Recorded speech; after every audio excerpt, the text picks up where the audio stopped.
Hi everyone. Can you hear me? Can you see me? Etc. Oh God, I can hear myself. Let me put myself on mute. Right, alive. I'm making a noise out of every single thing here. Shut up, Liz. Yeah. Seamless, isn't it? There we go. Potentially. Katanga. I think. Does that mean you can see me and hear me? Because I have no idea, Ben. I better mute myself up here as well because I'm all over the bloody place. Right, Mark. Mark's in the house. Let's add him.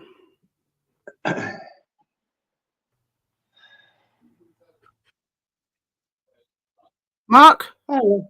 Hello. Speak. Hello. I am speaking. Can't hear you. Maybe that's because I've muted. Is that because you muted me still? Can everybody hear Mark?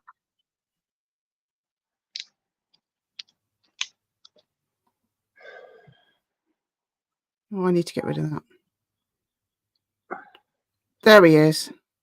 Brilliant. Hello. Well, that was seamless, wasn't it? Yeah.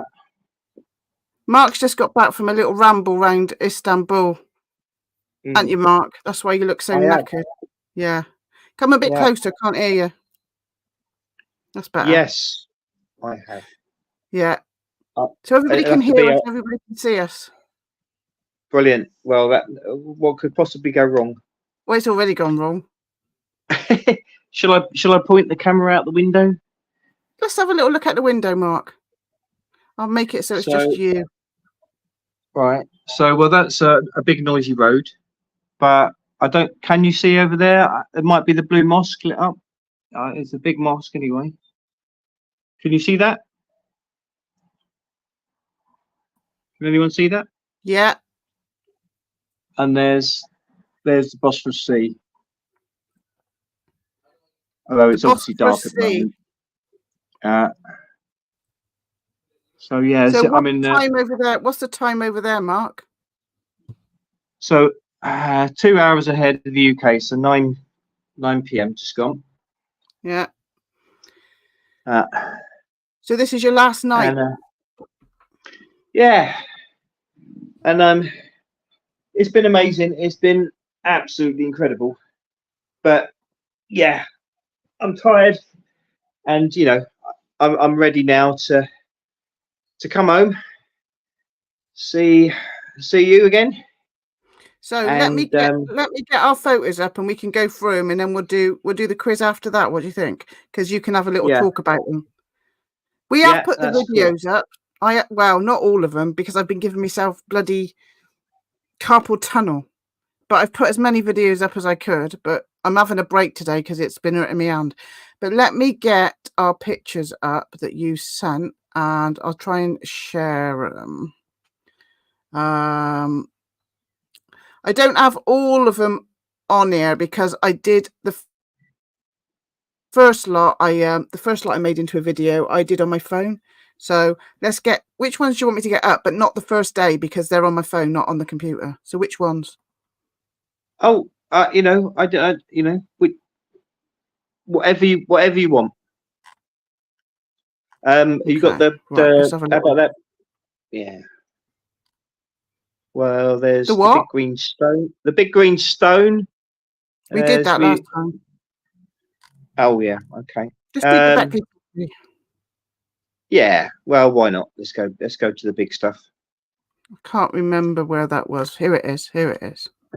Amazing. Right. Let me just present. I'm going to present, Mark. Present. Yeah. Okay. So let's start with. Where should we start? Well, enclosure D is the main one. So that's the one at the top. So that's probably the one I spent most on. Okay, well, I can't see, but if you can bring it big so I can. Hold on. I can see. But well, I mean, I'll just start talking generally about Göbekli Tepe. So, it was, you know, the overriding cause for my trip, but obviously I was looking forward to all the other things. But yeah, I mean, that was the big thing beyond everything else, because I guess a lot of the other things, although there were still many other things that I couldn't have gone to, wouldn't have even known about, were it not for the tour. But Göbekli Tepe is open to the public, so it's not like you have to be there as on a special tour. But obviously it's a bit more out of the way from, say, where average European British tourists go. It's certainly not near the beaches. I mean, it's down. You're getting towards the Syrian border. Yeah, on one of the videos, I could hear Andrew Collins saying, "Oh, there's a Syrian border," and they can actually hear the bombs the other side. That was depressing. Yeah, I mean, you know, not while I was there, thankfully. I think things have eased off there, but yeah, Sabahattin, the Turkish guide, brilliant guy, by the way. Eastern Tours Turkey was the company. That's so Megalithomania. They arrange the tours through them, so they do all the arranging of the hotels and everything else, and yeah, full-time job. So yeah, he was saying, yeah, the local people, it was just literally the other side of the wall, sort of thing. So it is depressing indeed. So yeah, so this is what you can see there on the left is the famous Pillar 43.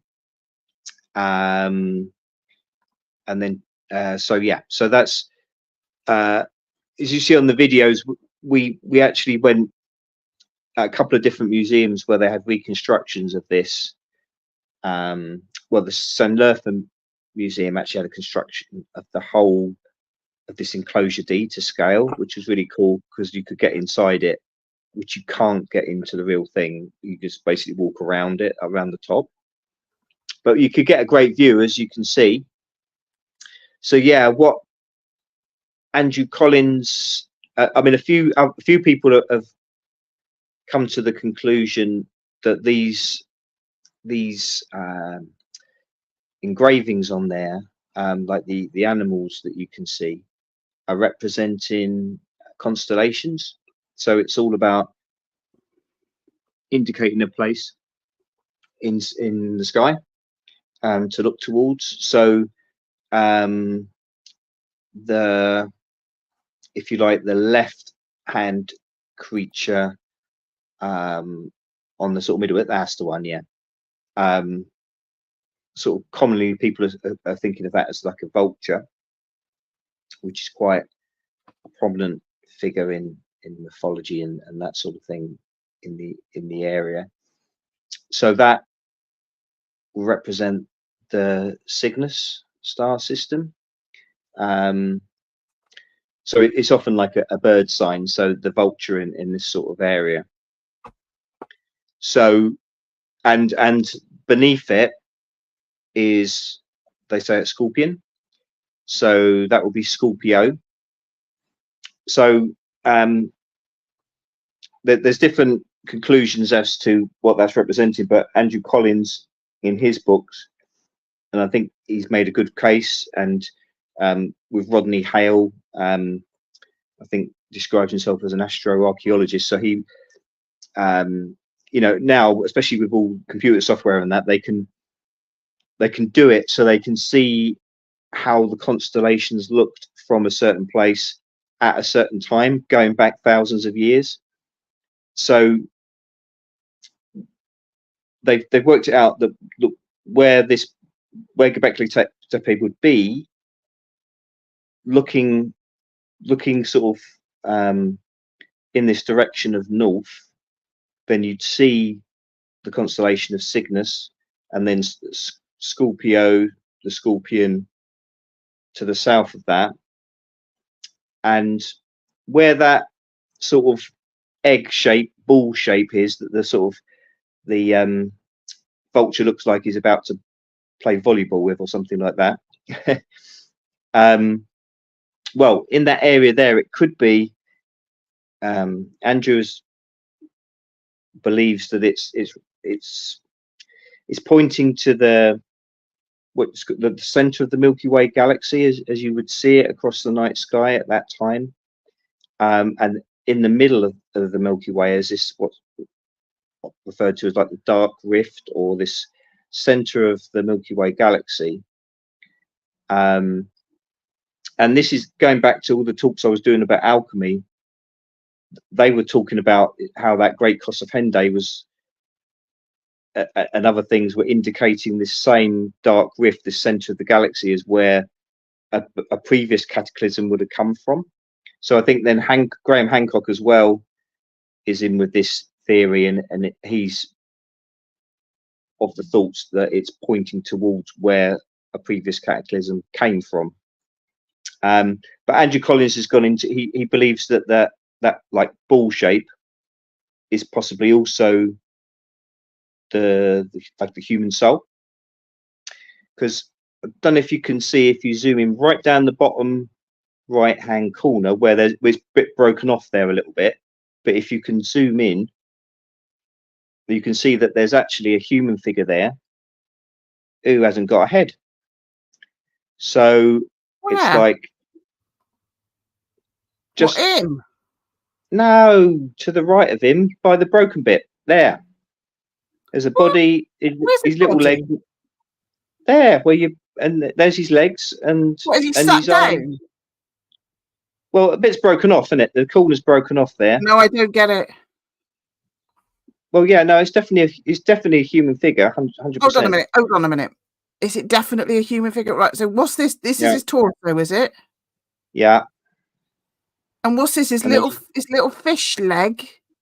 Yeah. What do you mean? What do you mean? Yeah. His little legs, man. We're not going for lifelike, representations. Hold on a minute. Where's his arms? They go to the left. What, there? Yeah. Stretching. No, reaching. It's everybody. Definitely a human figure. Well, yeah, he is reaching. He's saying, "Where's my head?" Hold on a minute. He's saying, "Where's my bloody head, mind?" So I think I'm a bit of an archaeologist myself, mind. Well, I think that's a dinosaur. And a headless mermaid is riding him.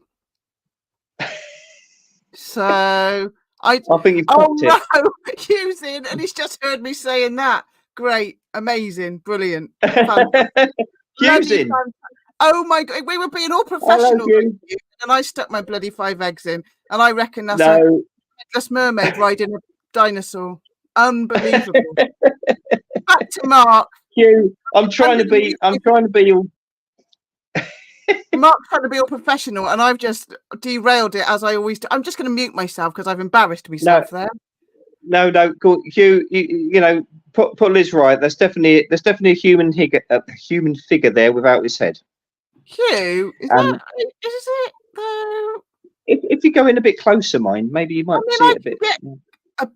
A bit of cod. Well, obviously it's broken. It's broken. Right. Okay. So what you're saying is, the fish riding the dinosaur is that's his soul. Yeah. So basically, I'm ruining. That's the funniest description of a headless human. I'm sorry, and this is why Mark didn't let me go on the tour, because I would have derailed it, and I wouldn't have been able to have stood that long walking. So, no. It's a mermaid on a Tyrannosaurus Rex forevermore. Well, I'm surprised the Turkish Tourist Board haven't seized on that as a marketing opportunity for children's toys, at least. A dinosaur. Yeah. What do we think that is then?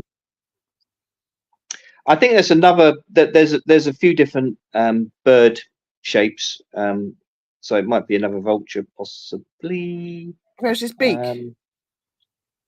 Well, where his beak is. Yeah. Such a big. Anyway, just to go back to the headless figure, and actually, you've done lots of good art, embroideries of headless figures. It's quite uncanny. Well, I did think of these when I saw these figures, because, so basically it was a common practice in a lot of these cultures where a body near death or after death, the head would be removed because they saw the head as containing the soul, and then the head maybe kept even under a house or in a temple or something like that. But the idea is that the body would then be given a sky burial in a lot of cultures, where the vultures would pick the body clean. Yeah. Which also happens, I believe, in Siberia, and I think happens Native Americans, I think, in some places as well. So the head will be removed because that's basically taking the soul away from the mortal body, which is now deceased. So that's then going to be consumed by the vultures and to the earth or whatever. So in this representation, you could see that egg shape. Obviously, there's all the symbolism about an egg, but also representing the head of the human, the soul, and where it is there in the center of the pillar, as I say. Also, there's definitely cosmic astronomical alignments going on then, which point years ago. Sorry. I saw a video about what these things are. Does Hugh call them man bags or something? But they're very important things, and they seem to be carried by a lot of, in sculptures and art, a lot of people of the figures carry these man bags, and I can't remember for the life of me what somebody I watched on a video about 10 years ago said they were. So what do we think these are, Mark? Right. Well, there is quite a bit of different debate on it. I think Andrew was saying about like representing the idea of a cosmic ocean from which everything comes from. You've got as well again, they've got creatures. Each of these three man bags in inverted commas have got a different animal alongside them. You've got a principle in a lot of places where you have, if you like, a spirit animal, a psychopomp, as Andrew and Hugh were calling them, where they would take the soul of the human and escort it to the afterlife, sort of thing. Oh, sorry. Oh, right. Okay, that makes sense. But I mean, I mentioned to Andrew, it just flashed into my head. I can't remember, Hugh, if it was one of your presentations or Andrew's, or may have been both, when there was like a picture of like where the tepes are, Göbekli Tepe, Karahan Tepe, and many others, and they go around this plain, and so they're all on hills, and where they were on the hills, the sort of the shape went, to me, it was like the handle of the man bags. And wow, well done, babe. With it, well, I'm not saying that's right. I'm not saying that's got any. I'm not saying that's absolutely anything to do with it, but it just struck me when I saw that sort of map, sort of overhead, sort of map view of the Tepe's location with this plain in the middle of it. And I think there was mention where this plain was of importance again, sort of representing a sort of I get, not quite the cosmic ocean because it's a dry plain, although well, obviously we're talking 10,000 years plus ago when these were constructed, Göbekli Tepe.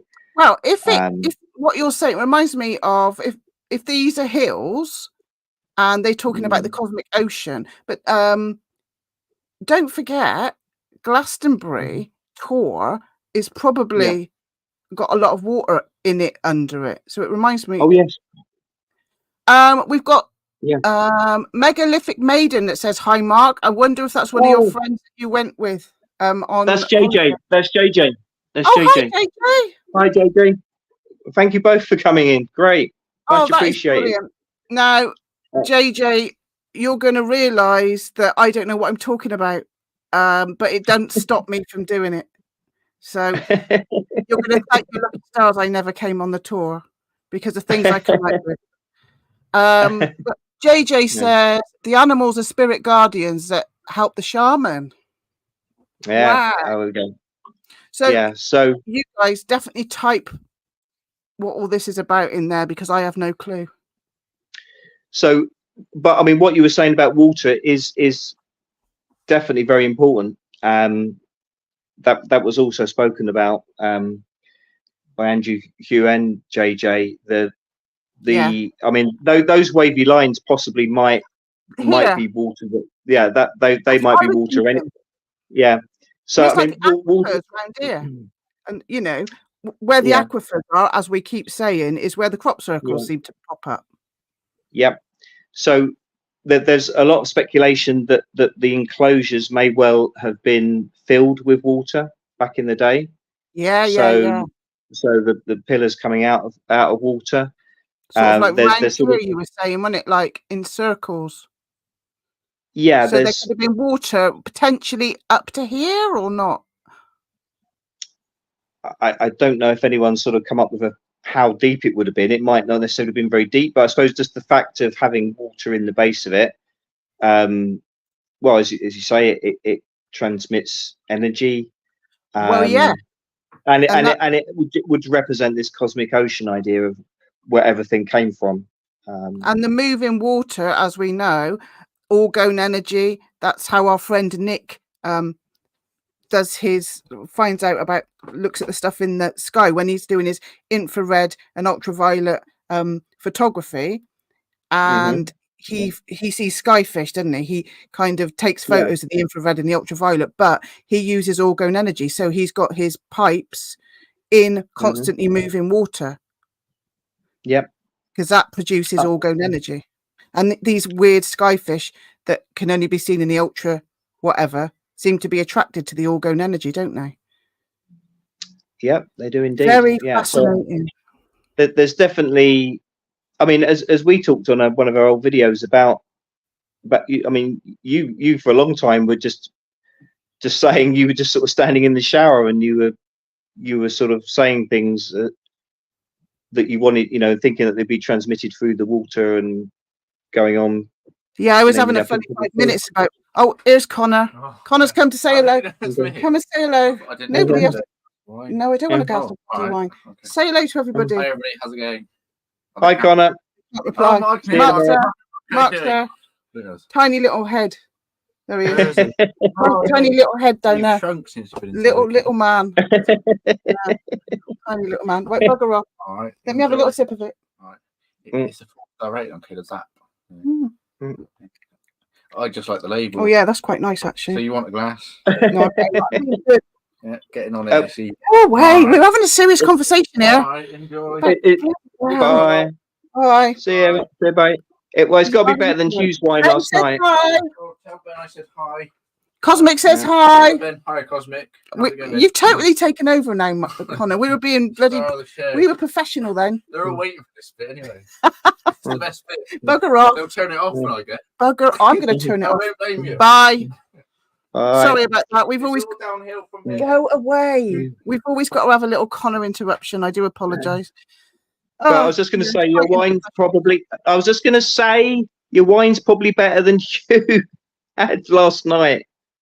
Oh really? I was just trying to. Yeah. Oh yeah, Hugh. Bit of a dodgy wine, wasn't it, mate? Yeah. Oh yeah. God. Dodgy wine. It was a bit of a struggle. But right, where do we get to before we were rudely interrupted? This is a blurry picture, Mark. It looks like a crocodile upside down. Hold on, watch this. Look at the magic of technology. Oh well, you have made. Oh yeah. No, that's. I think that's more like a leopard or something. It's like a crocodile. I think it's a. I don't think it's a crocodile, Liz. They must have some weird looking leopards back in them days. I don't know. I'm going to get out of my depth now. I don't know in detail about all the different designs, although we obviously have got the experts in the house. But we do. They're probably shaking their head, going, "What the hell have we done?" They probably are doing something similar to that. There's the headless fish person on the dinosaur. Oh dear. Right. Yes. This one.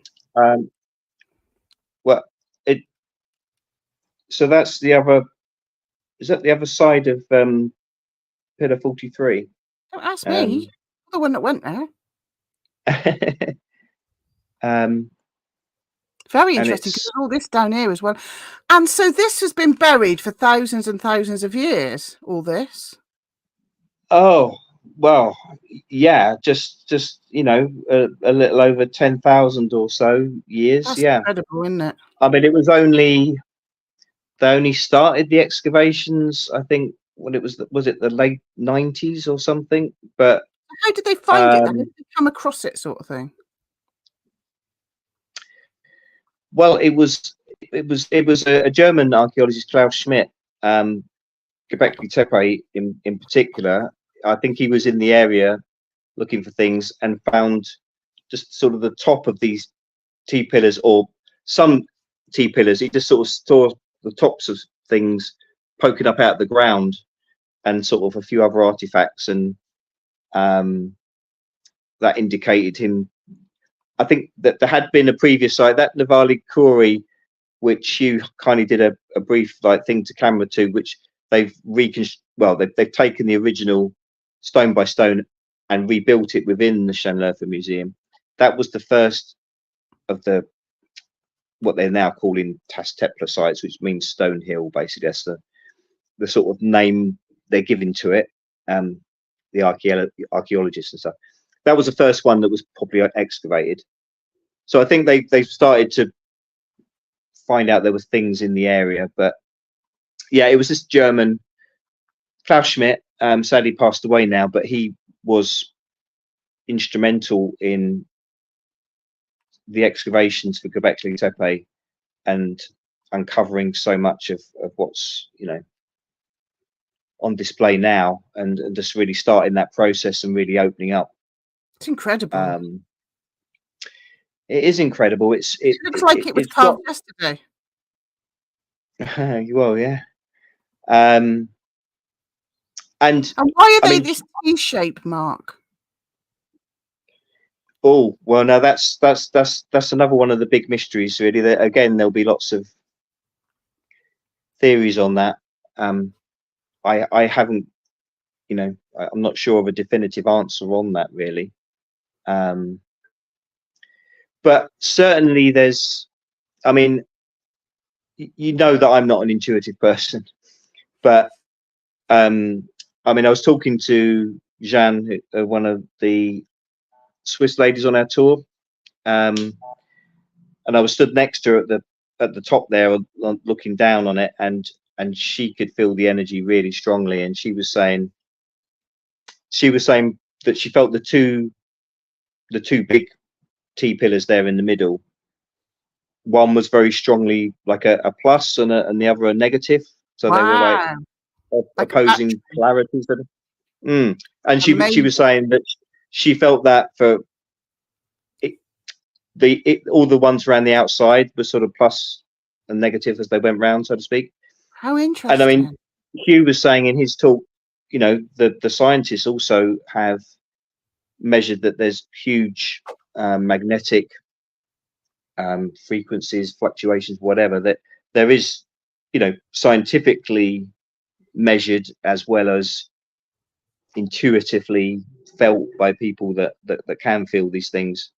There's an incredible amount of energy generated by these things. Your dowsing rods. Hugh and JJ have put some stuff in the chat. Thank you, guys. Oh, thanks so much. JJ, the shaman transformed into a vulture and becomes a psychopomp that helps the soul through its journey across the cosmic ocean, Milky Way, with the help of the animal spirit guides. Starting at the Golden Gate through Sagittarius and Scorpio, and ending at the Silver Gate, which goes through Gemini along the ecliptic line, ending between Orion and Taurus. And Hugh has put, hold on, there's a stupid heart in the way, a stupid heart emoji's in the way. The T pillars are human souls. I think that's what it says, but there's a stupid heart in the way, which I can't see. Thank you so much for adding some proper information to this, you guys. Yeah, well, yeah, much appreciated, both of you. But yeah, I mean, certainly shamanism, I mean, the archaeologists on site seem to be trying to sort of stress, it's where people lived, and they just did a bit of ritual stuff there, sort of thing. But they seem to be certainly downplaying the idea of a cosmic significance to it for some reason. But yeah, I think. Sorry, Mark. Sorry, Hugh, because his stupid heart was in the way. Hugh said the T pillars are human, sort of. Sorry, I couldn't see it because of this idiotic heart. So the human. So you got the two humans in the middle. Is this a different bit, Mark? This is a different bit, isn't it? This one. Yeah, that will be a different enclosure. So the two pillars in the middle, would they have been the masculine and the feminine? You know what I mean? Quite possibly, yeah. I mean that is also of huge importance, as we know, to cultures and the sun and the moon, all the jewels, all the duality that you can think of. Gin and tonic. I don't know. Using biscuits. Yeah. So but look at this one. That's a good picture, babe. You did some great photography, babe. Well done. Well, thank you. That's high praise from you, because it is, because I'm quite rude usually. Yeah. Getting told off about me camera work. Yeah, usually it's pretty rubbish. You did well. Oh dear. Yeah. I was obviously inspired by the incredible sight. I mean, it's bright sun, but it was in sort of enclosed. The enclosures were sort of quite close together, the ones that are publicly on view, and so you've got to walk around the outside. So although obviously it would be wonderful to actually be able to walk inside them, you do get a great view as you go around the outside. Who've done, and JJ and Andrew, they've done that, haven't they? I think we've seen videos around this. I think I'm sure we have. Yeah, well, that's the thing. They've been going since I mean, Andrew was there, 30 years ago, and Hugh and JJ soon after. So yeah, I mean, go and have a look at the Megalithomania videos. Absolutely, you'll get a lot more information than we'll bloody give you. Oh yeah. Yeah, and Andrew Collins has done many great talks and books, and he'll be doing more. He's got well, Hugh's got a book out at the moment. I haven't got them to hand here, but yeah, look up Megalithomania site. Green says, how much of the site has been excavated? Well, they I think there's sort of differing talk about the percentage that's left to be uncovered, but I think it's quite a huge percentage potentially. It's the majority of it, maybe, I think, that's still potentially uncovered, not been uncovered. So there's huge amounts both at this site, but there's also. Mona. Sorry, Mona's in the chat. Mona's here. Hello, Mona. Mona's here. Hey, Mona. That's my future daughter-in-law. Everybody, say hi to Mona. Mona's here. So yeah, there's also many other sites which Hugh and JJ and Andrew have visited as well. Many of these sites, many of which are at different stages. Some have started to be excavated a bit, some barely at all, but there's huge amounts still to be found. There's new stuff being found every day, but it's not all being. Sorry, Mark, I'm completely. We've got a family reunion in the chat. Well, it's great everyone's here. It's really good. So overall thoughts on the tour in general, and would you recommend it, Mark? I know you would, because you loved every minute of it. Yeah, it was absolutely unbelievable. It was find some other pictures, bear with. Just the most incredible tour, just everything could have dreamed of. so many incredible sites, and Hugh and JJ and Andrew were fantastic guides, so knowledgeable and generous with their time. I mean, amazing going with people that could literally, otherwise, you'd be going and you'd walk around, you'd have a little look, and then you'd go home. But to be round people that it's their life, and they, you know what I mean, there's not a lot to know that they don't know about it, and just to be around those people while you're going round, amazing. Yeah, no, it was special. And Sabatin was a brilliant guide as well, a Turkish guide, fantastic organizer, and sort of local knowledge of history and places as well. But there was just such a variety as well. I mean, we covered 4,000 kilometers, and just a huge range of sites. Over many centuries, different civilizations and cultures, different layers. It's and we went to Haran. I don't know, is Mari in tonight? Is Mari there, Liz? Yeah, she was. Yeah. Hi, Mari. Hi, Mari. Well, so yeah, Haran is of great importance. Olga, the astrologer on tour, was very excited about going to Haran because it's the where astrology began, and there's also the tower there is claimed to be the model for the tower tarot card. So that is in the video, but I'll try and find it. Hold on. Yeah, but well, let's talk about this. What I've got up now, because I'm going to get completely confused otherwise. That's all right. Well, just throw up whatever, and I'll just embarrass myself with my how I managed to forget already what Hugh and JJ and Andrew have. Well, this is the Tigris, isn't it? That yes, I think that was a Tigris. Yeah, it was it's a beautiful spot. So we crossed the Tigris and the Euphrates. I think basically within one day. Just a day or two ago, but that was a really beautiful spot. It was lovely weather, and there's my brilliant camera work. Look at that! Look at that! I'm upside down. I'm trying to get a picture. It's not that nonsense. Yeah, but yeah, it was just beautiful. They put a lot of dams in, so they weren't as big as they used to be back in the biblical times. This slab now. This is very important, and in a bit of a gruesome way, but it's a slab that was found at what's known as the Skull Temple. And if our friends are still in the chat, I've just had a blank momentarily about the name of the site.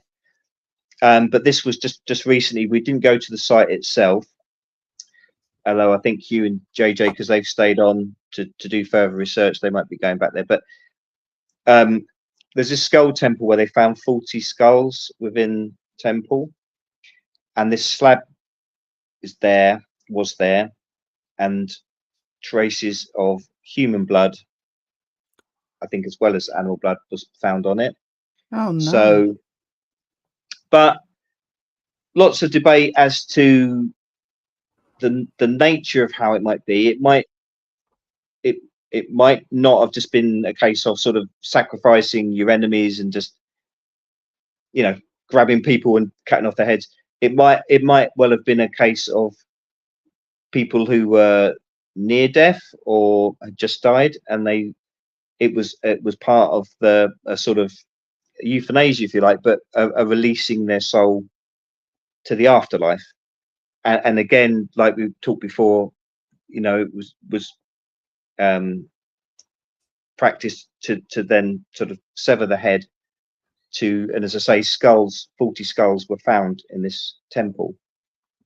And I think JJ was saying in a talk, if you look at that picture, there you go, that's what it's called. Sorry? Kafatash Yapi? Yeah. I said that right. yeah, but I'll let you embarrass yourself rather than me. But well, I'm, you know, when don't I? To be fair, but I think JJ was saying in her talk that the shape of this skull building resembled the sort of the man bags. Oh yeah, yeah, the handle thing. no, my God, it 100% does. Yeah. So Yeah. So this is further northeast to where Göbekli Tepe is, but you know it's certainly cultures, you know, continuation of the cultures from the sites around Göbekli Tepe, and I think this was, you know, probably of a similar age, if not, you know, maybe slightly younger, but certainly, I mean, I took a photo of that just because it interests me, the Mithras temple. I mean, that's a much later thing, but yeah. Well, I'm just going to skim through some of these and tell me when to start. Oh, they're good. Yeah, I mean, they're beautiful designs. Just, I mean, stunning as well. I mean, you're talking sort of 10,000 years ago. Amazing. These were, you know, carved with that incredible intricacy, and you know, I mean, we're talking hard stone here, aren't we? Do you know what I mean? Yeah, absolutely. So you know, I'm just going for that. Oh, look. The peacocks were very peacocks are very important in a lot of areas, and I say it's quite funny because we have peacocks down the road in Corsham. Are you going to do your impression? Honestly, we've got peacocks in Corsham, and whenever Mark does that, they come out from behind the wall and look at him as if to say, "What?" They do, don't they? We've got that. Oh yeah, they come flocking from miles around. Yeah, they do indeed. But I mean, these are just stunning. Yeah, amazing, stunning pieces. Yeah. So they used to made a lot of tools from obsidian. A number of areas are sort of were volcanic and had a lot of obsidian there, which they used for tools. Yeah, I mean, just an incredible level of craftsmanship, the tool making needed, and the sophistication. Oh, there's me and Hugh. What's going on here? Well, we were just having a, you know, I said, you know, let's have a photo, and so we wanted to keep this. I mean, these stones, like Hugh said, you know, they could be in the UK, you know, just down the road from where you are now, Liz. You saw the pictures and said that could be up the road. Yep, 100%. Well, I mean, that is basically, you know, I think in a broad way. Stand out for you, Mark? What stood out for you? Oh, blimey. Well, I mean, Göbekli Tepe is the most awesome site and experience. But to be honest, every day was incredible. Every day you saw special things and special places, you know. It really was literally every day, you know. Even one day when it was all on the coach, there was still stunning scenery going past the window, you know. There was and you know, there was interesting talk going on. That's a picture from the museum, but it just shows. Yeah, no, I didn't actually experience snow when I was there. Or are they photos? Photos. I think they're photos, yeah. But that was in the. I'm gonna get names wrong. Where we just was it? Dianuku. Oh, yeah, that's just the toilet seat. That's Jam. The lady I was saying. That's a toilet seat. No, but the toilet. That's the male and female toilets at a restaurant we stopped at the other day, and Hugh just said, right, an angle like this.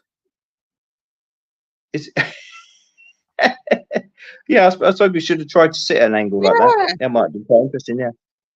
I'm just going fast through some of these. Yeah, fair enough. Oh wow! I mean, that was stunning. So that was the Euphrates, I believe. Wow, look at that. But yeah, that's spectacular.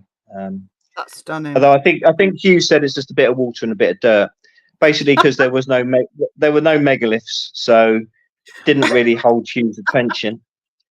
If it's not giant stone carvings, etc., then just a bit. It's not just really. Just a hill. Yeah, it's not big for Hugh's thing. There's a doner kebab shop. That is stunning. I'm just skimming through though. Oh, criteria. Oh, blimey. Just to prove you've been there. Look at that. Yeah. Oh, it was absolutely spectacular. Yeah, beautiful. So you went on a little boat? No, we didn't go on a boat. Oh, you're not on a boat. You're on a bridge. No, that was it. Yeah, it was just from the view from the bridge as we were whizzing past. Actually, it came out not too bad, considering just moving. No, I've deleted the rubbish ones. Look at these. Are these little holes or something? What's going on here? Yeah, there's lots of caves around. I mean, little hobbit holes.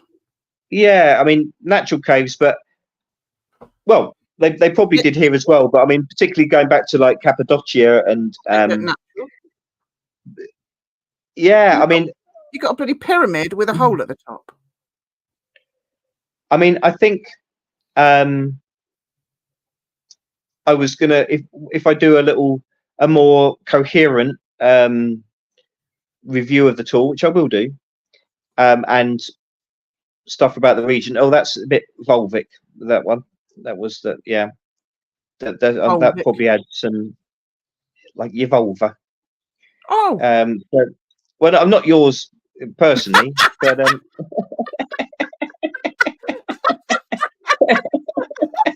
hope my family are still listening. Right, moving on. Moving on. But yeah, I think I was going to call it something like I don't know, stars, caves, and water. But the idea of the significant things, obviously the stones pointing to the stars, the cosmic alignments there, and yeah, the shamanic practices which went on, which to the other world, the gods, which you're pointing into the stars, if you like. But there's the other side, which if you like the underworld, obviously has gone on through mythologies for the centuries since, the underworld as well as the heavens, if you like, because obviously caves were of primary importance. And then we had obviously you got Cappadocia, when people were living for centuries in caves and worshipping in there and using them as temples as well. And then that got converted in Christian times to churches there. But obviously the incredible underground cities that we went to with Derenoku. Yeah. And I think that place was amazing. Yeah, I mean that was a highlight as well. Yeah. That was a place that I was very excited to see, and that was incredible. JJ, the idea most likely the T-pillars represent androgynous primordial beings from which the world was created. Mythology. Wow. Yeah. God and goddess. Yeah. Well, yeah. Is that Karana Tepe? I can't say it. Karahara Tepe. I think that it is that. I mean that looks like something that would be filled by water. Yeah, it does. Yeah. But or somewhere else. Yeah. How do you say it? Karahan Tepe?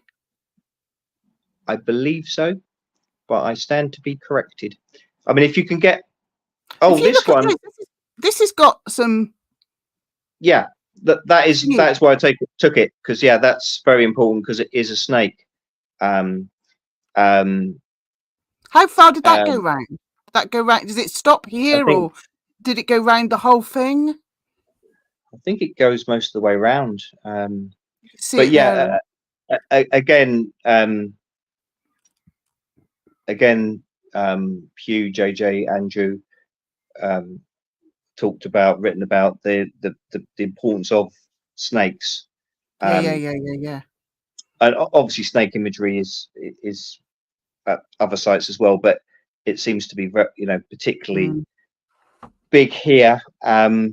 So that's and speculation that that snakes were used maybe within the rituals, maybe with these shaman. Yeah, definitely. So, and you've got sort of a lot of the way the channels go are sort of snake-like, and then you've got, of course, this. If you go maybe another picture to the enclosure where you've got this amazing head. I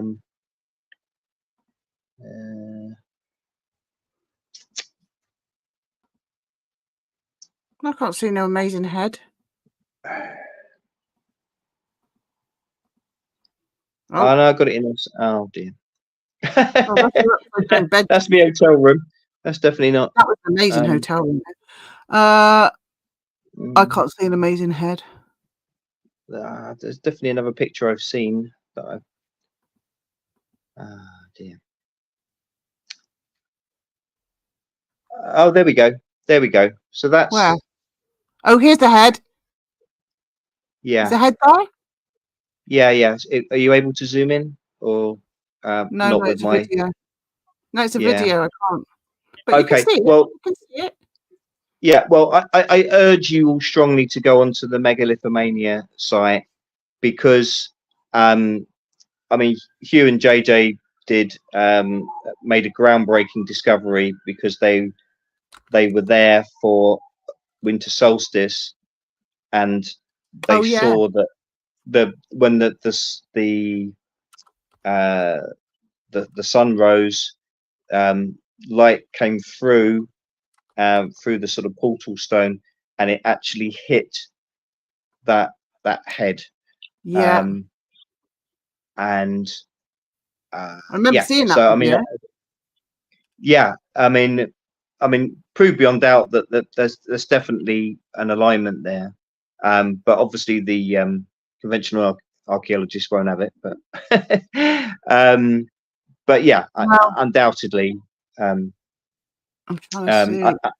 On this side. So yeah, on Hugh's site, on the Megalithomania site, they've got sort of time lapse photography of the light hitting it and going across. Yeah. Let's just go onto the Megalithomania site. Incredibly powerful. So yeah, and I didn't quite. I mean, there is a sort of a bent pillar sort of pointing almost towards it, but you can't see it clearly there because it's from the angle that I've taken the photo that it's not clear which one. But yeah, go on the Megalithomania website. I mean, you are trying to zoom in. I'm trying my best. I'm trying my best because you had to sort of go out to a walkway, so again you couldn't really get much closer. But you've done really well. Yeah, but again, you've got little channels there. I think I had to do a little bit of a shift around because we were trying to give people equal time so they could get to take photographs and stuff like that. But yeah, there's very many close-up images on the Megalithomania site. Well, yeah, indeed. I mean,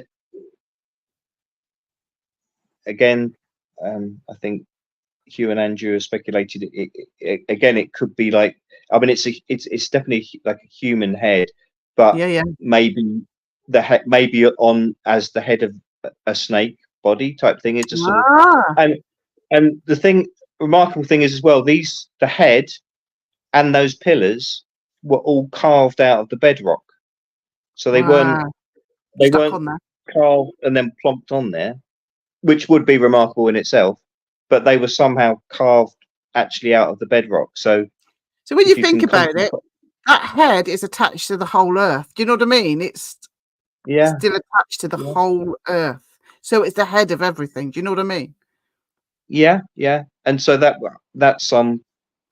head would have been hit by the first rays of the sun at winter solstice. You know, the new dawn of light, if you like, of on the earth. So yeah, you Mark make a will point. go poetic And with it if you give him long enough. doesn't take long. But and again, you know, speculate. There's channels again, sort of bit snake-like, where water could have been, or other liquids could have been funneled through, and it could have been filled with water. And speculation that it's maybe, I think Andrew and Hugh. Sorry if I'm mixing you two together, both of you guys, but ritual where you know, people potentially might be going through an initiation, if you like, and going from one. Well, again, they might be going from enclosure to enclosure, sort of possibly writhing like a snake, going. Makes you wonder, right? Imagine if this was all filled up with water, and maybe you had to. I don't know. My imagination gets the better of me. Imagine if you had to like swim through this. Well, yeah, quite possibly. And another aspect that, like a labyrinth, like a giant labyrinth. Maybe you had to sort of like swim through here. I don't know, and maybe oh my god, maybe it was full of snakes. Who knows? Yeah, and labyrinths again is something that's gone through mythology for centuries, as we know, and is of critical importance to, you know, cosmology and these symbolic encodings of things, if you like. And what was I going to say?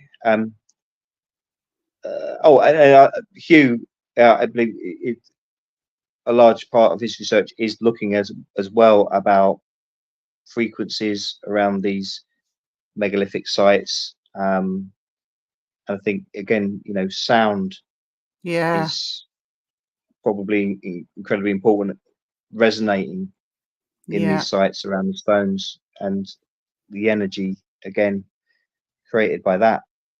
I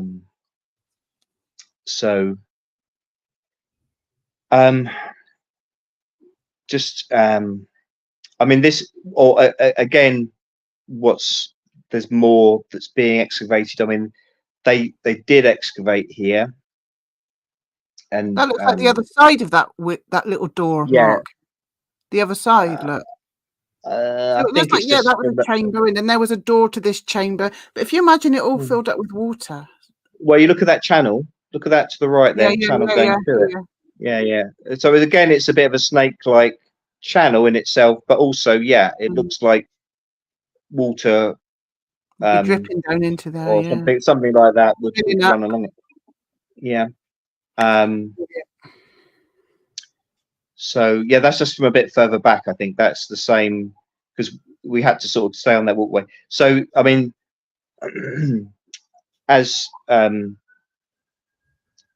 and the others have seen, there was like this incredible, probably the biggest life-size sort of human representation statue found, like the earliest. Here at this site, but they won't show it. What? It's sort of covered up, and it's actually still here, or they've taken it away. Well, as far as we don't think we know for 100%, but that part where it was discovered, well, they're a bit like that. They're just very. They're like the archaeology. It's very. It all seems a bit. Oh, you know, we're not going to tell you about this. So they get a bit disgruntled. They get a bit disgruntled because Hugh and Andrew and JJ, they come up with things that, as I say, like that, like the solstice, and and they things like the archaeologists, they haven't found out themselves, or they probably haven't even had it would never have occurred to them, and they want to deny that those sort of things exist, those alignments exist, and they just talk about them as being places where people lived. Although it was, quite interesting. Like if you see that at the start of the video that the Göbekli Tepe video that I've taken, that you've edited and put on there, is that at the visitor centre now to Göbekli Tepe, they made quite a modern visitor centre. Yeah, let's see if I can find this. And they had this film, and as Andrew said, the person that designed that film obviously was right brain thinking. So the people who made that film were making a representation which was in line with what Megalithomania were going along with, that it's all about the shamanic practices, and yeah, I was very surprised by that. Let me see if I can get it. And so this, looking to the cosmos. And sorry, so this is a visitor centre. Before you go into Göbekli Tepe, the site, this is a visitor centre. It was very strange. It did remind me of what we were talking about on Neil's program. It reminded me of that ballet they did, that CERN ballet. Right. Yeah. Well, a lot of these things are harking back to that. Can you see this? Yeah. Well, I can see men emerging from the forest. So this was at the visitor centre before you actually go in and see the stones. It's like the bloody Nephilim. Yeah. It's funny how like the camera angle is down, so they look giant. Well, that would obviously appeal to Hugh. But yeah, so I mean, it is very much this side, because the people were hunter-gatherers at this time of Göbekli Tepe and these other sites. So that's why it's completely thrown conventional archaeology up the spout, sort of thing, because they certainly had it that human civilization had no capability of, they hadn't even invented agriculture, so they certainly hadn't got to the stage where they could carve intricate pillars and engineer making these incredible sites. So now to find these, thousands of years older than Stonehenge, and all these other megalithic sites around the world, it just everything just changed things, But yeah, this is it does give a sort of a good get you in the mood, if you know what I mean. That there's something powerful to this site. Yeah. But it it gives the impression that it does give the impression there that they've come out of the forest and they've seen these pillars. I mentioned 2001, I think, during my video, but this idea suddenly an obelisk appears, and then suddenly people are like, whoa, there's a whole other understanding, that wow, our lives have changed. We were just knocking a deer over the head and and making it dinner, and it just, consciousness has gone to a whole different level. How were you viewing this? Was it just in front of you, like on a big screen, or was it like sort of an IMAX type thing? I mean, not quite over your head, but that sort of thing, like a wraparound screen. It's like it reminds me of my Shiva, the dance with the stars, and So there you got your shamanic there, potentially women shaman as well, and snakes probably being involved within this, and going into a trance.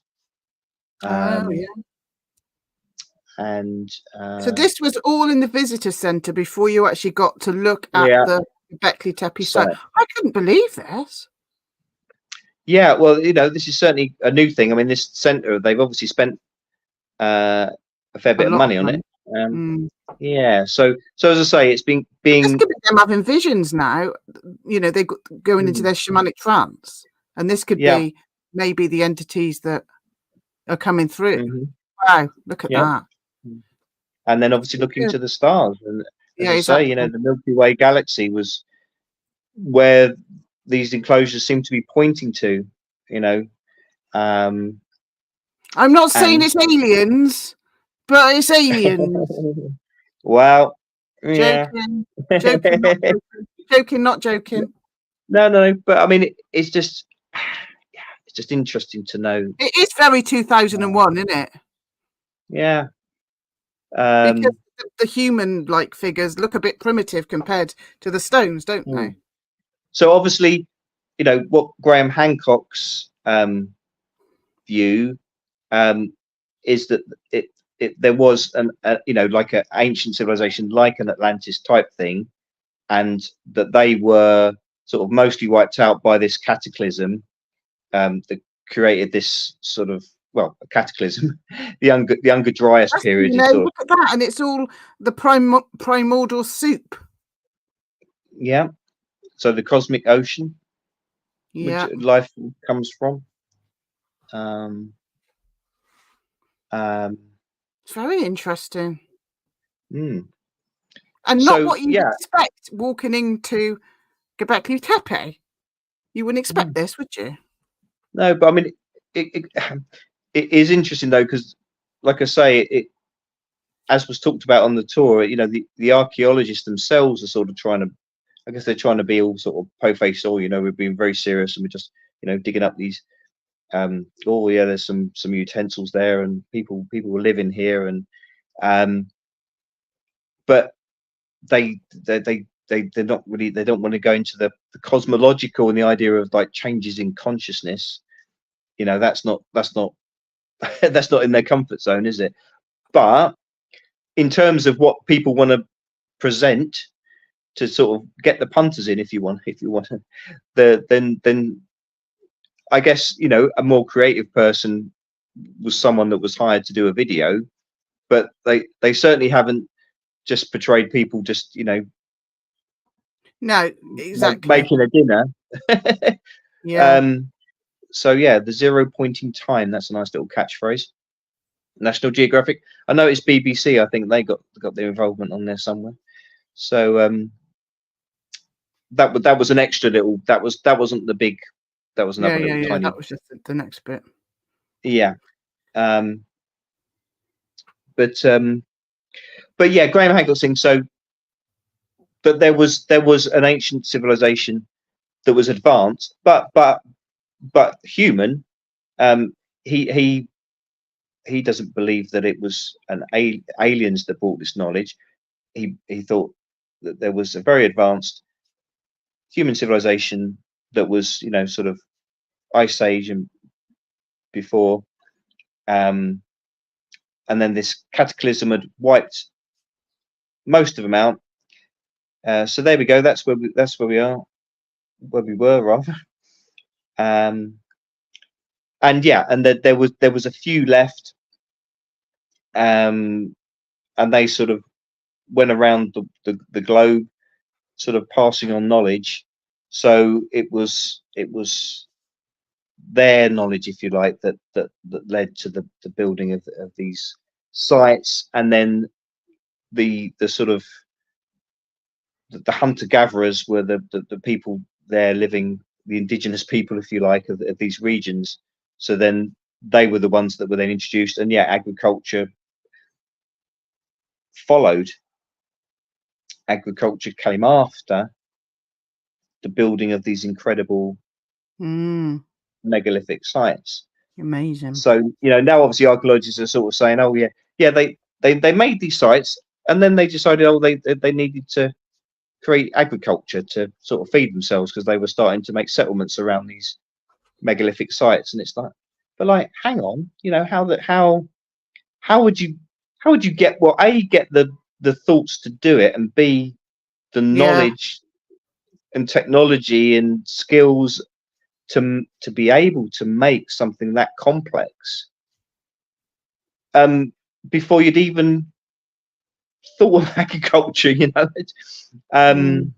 Well, anyway, yeah, so yeah, I mean, the Hancock idea to me sounds plausible, interesting, but yeah, you know, I leave options open as to, but I mean, it's incredibly fascinating, endlessly fascinating, but so many origins seem to be from this area. And I mean, now we're finding out about these sites. But as I say, these are just a few miles. Like pillars may represent gods. Animals may be totems or protectors. Yeah, there is ultralight bird lifting what could be disembodied head into the air. Hint at ritualized sky burials. There you go. They've been watching Megalithomania, I reckon. Yeah, they're bloody cheeky sods. Yeah.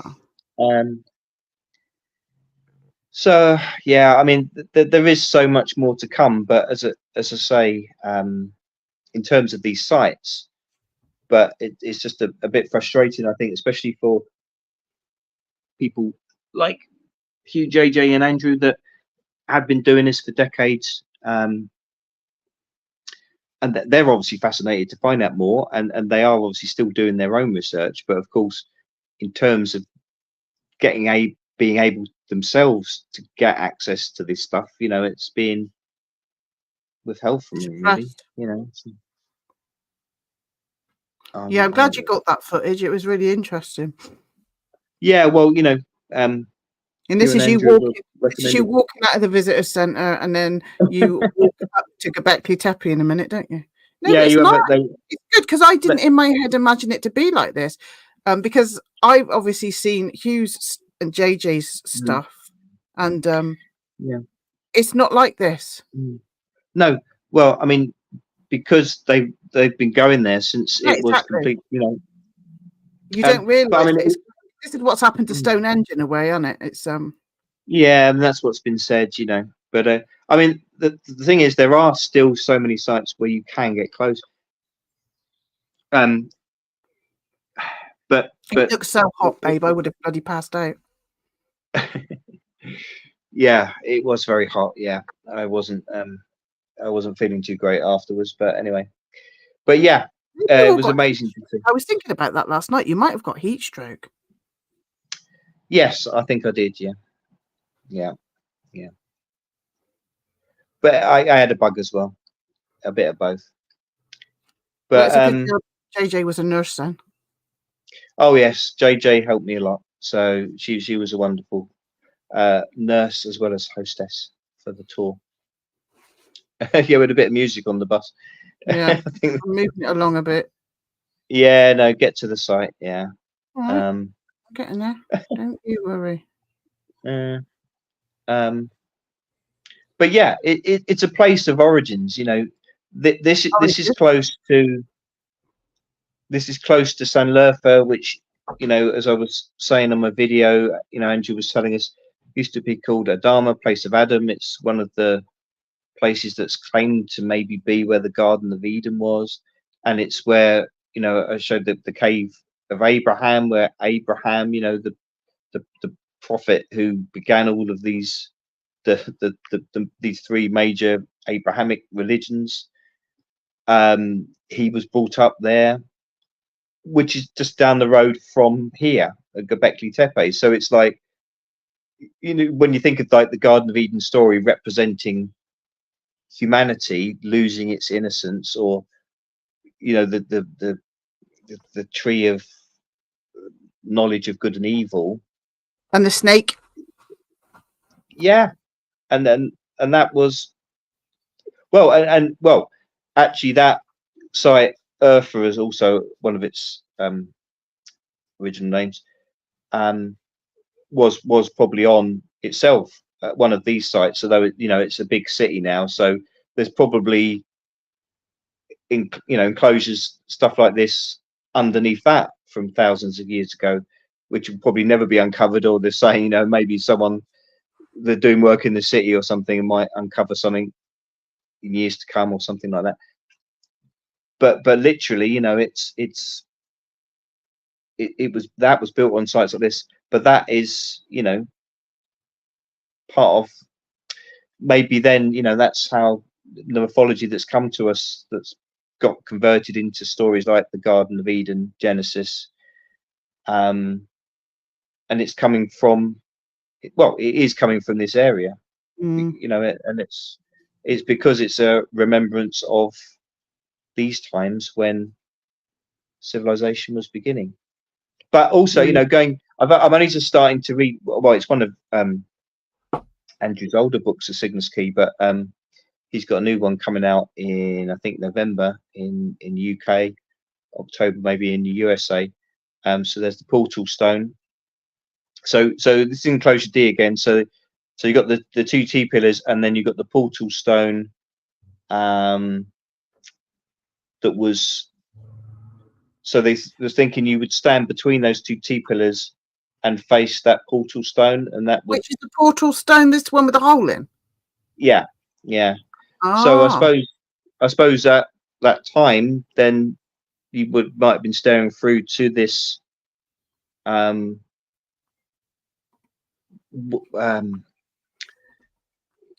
you know, what Andrew's saying, etc., that you'd be aligned facing towards this dark rift of the center of the galaxy, the Milky Way. Wow. With these constellations, you know, the Cygnus and Scorpio. So to the, and they were saying like a lot of the cultures that came up afterwards would revere the north. They, you know, so much, you know, be looking towards the north. And again, it was in the direction of this alignment where this center of the galaxy was. So whether that was because there'd been a cataclysm there in the past, or there was something, but something was drawing him to look and revere that alignment, that direction in the cosmos. And that's what they, well, again, this is up to debate, but I think, you know, good cases made by Hugh, JJ, and Andrew, you know, for these. I mean, that is literally a black hole. Well, yeah, it's true. Right, shall we call this a day and get on with the quiz? Yeah, why not? Thank you, Hugh and JJ, if you're still there, but thank you for popping in. Appreciate your tour and doing these amazing things. They go all over the world doing this, so we highly recommend it, don't you, babe? Oh yeah, absolutely. Yeah, I mean, knowledge. Absolutely. If you can't afford to go on the tour, go to Megalithomania in Glastonbury that they do once a year. We've been to a few of them as well, and they're amazing. They're great, and there's an Origins conference as well that Hugh and Andrew organise later in the year. Hugh's going to a conference in North Carolina next month. He don't have to get about, mind. He gets about. And Andrew's going to contact in the desert. He was flying straight back to London. Oh, really? I think Ben's going there. You're going there, aren't you, Ben? Yeah, I think you are, Ben, aren't you? So yeah, Andrew Collins is going to that. So yeah, they get about. Conferences and the tours are phenomenal. I mean, they'd all be incredible. All the tours that they do. I mean, there's so many incredible destinations. But I mean, it just shows. There's the head. Yeah, that's much closer up. To me, it was perfect, the tour, because I obviously wanted to see Göbekli Tepe, Karahan Tepe, but I also wanted to see Cappadocia, Derenoku. So to me, it was just it got so much in. Yeah, well, these are all the things that you went to. The words I can't say with these words, but you went to all these little places, these little squares on here you went to, didn't you? Unbelievable. Yeah, and they're going back again in September. It's slightly different in September, so they still do still begin in Istanbul, then they fly straight to Şanlıurfa, the place I was talking about that's claimed to be maybe Garden of Eden, and then do Göbekli Tepe again, Karahan Tepe, all those sites around there. But then spend more time up on East Turkey. So apparently there's loads of incredible sites. So are you going to be saving your pocket money, babe? Are you fucking off again in September? No, I think I will. And so that was where we ended last night. Yeah, there's a picture of you in front of this.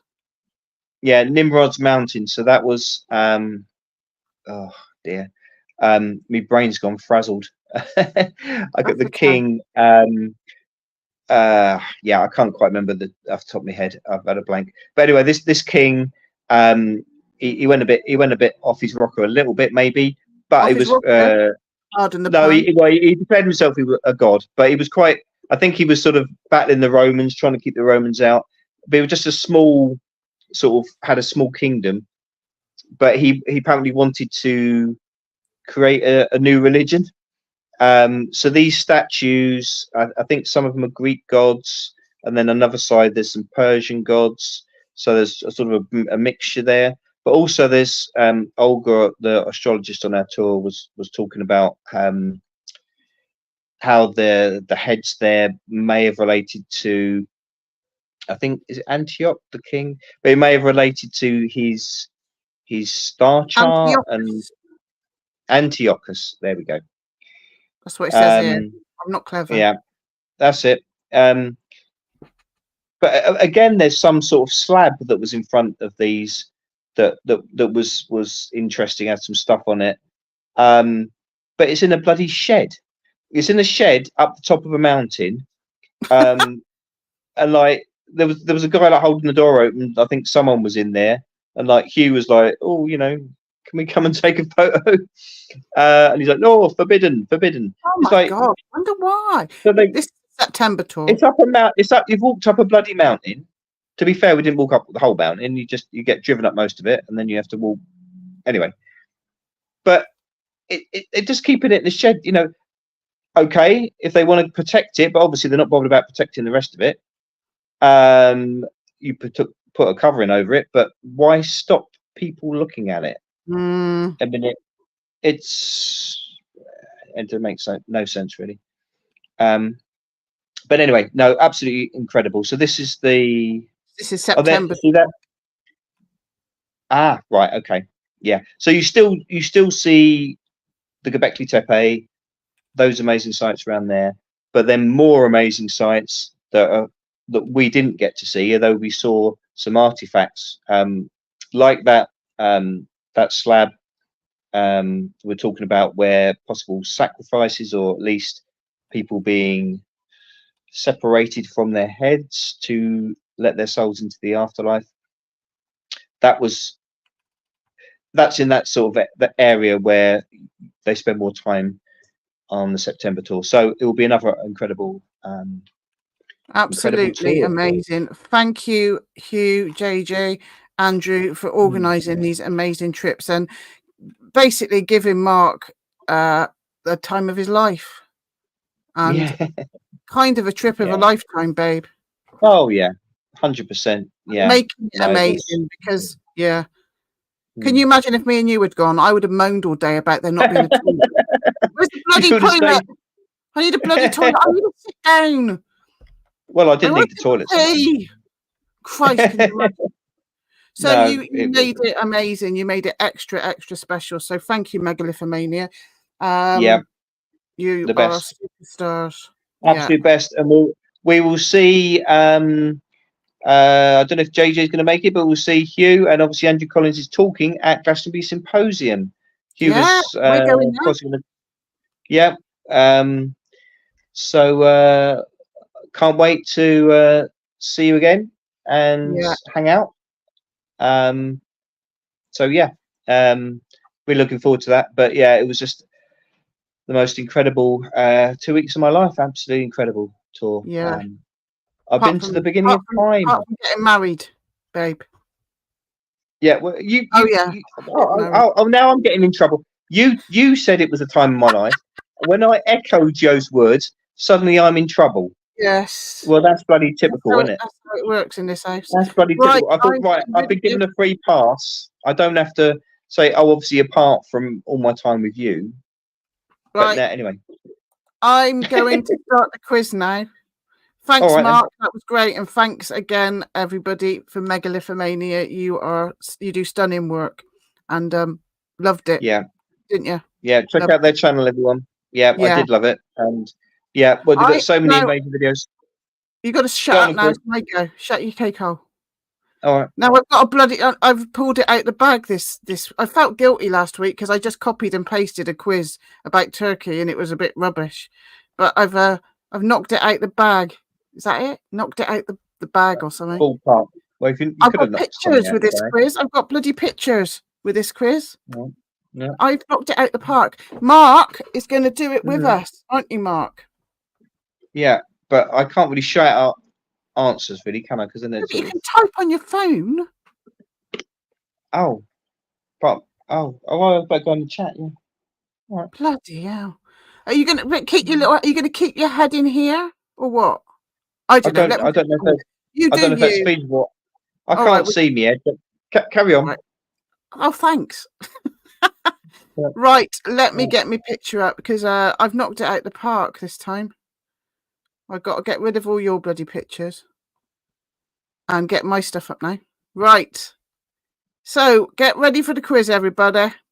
Fingers on buzzers. So let me... Got pictures and everything with this one.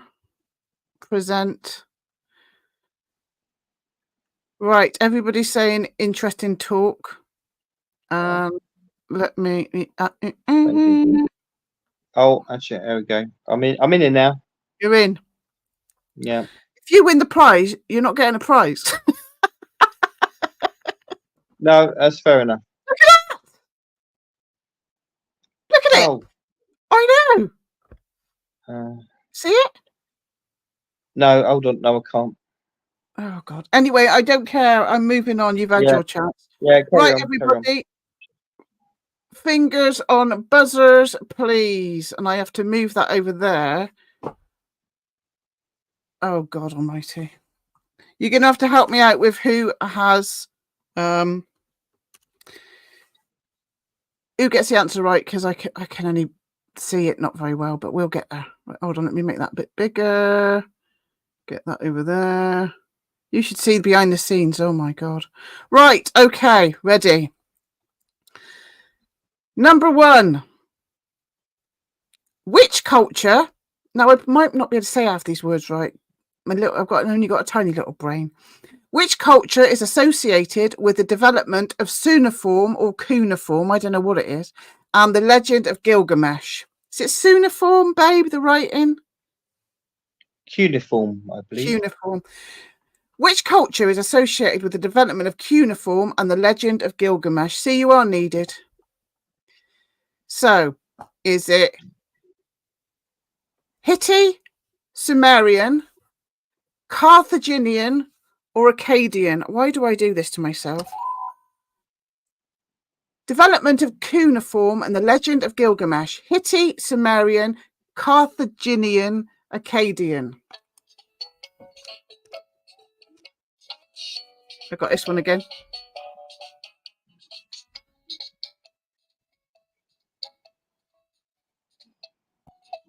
Hi, Israel.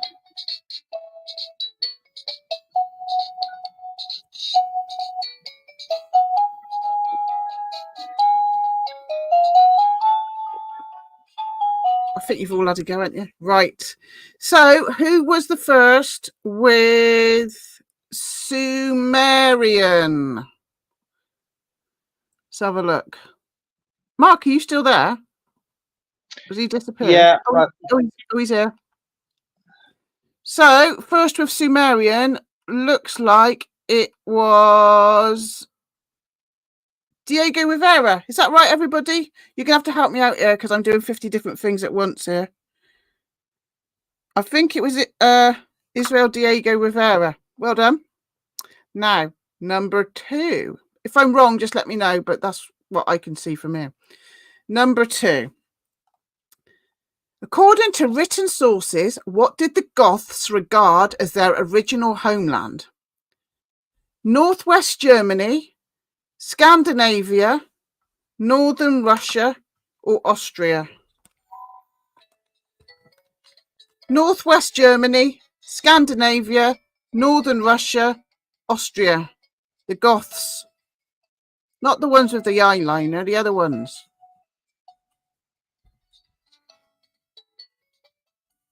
Original homeland. Northwest Germany, Scandinavia, Northern Russia or Austria.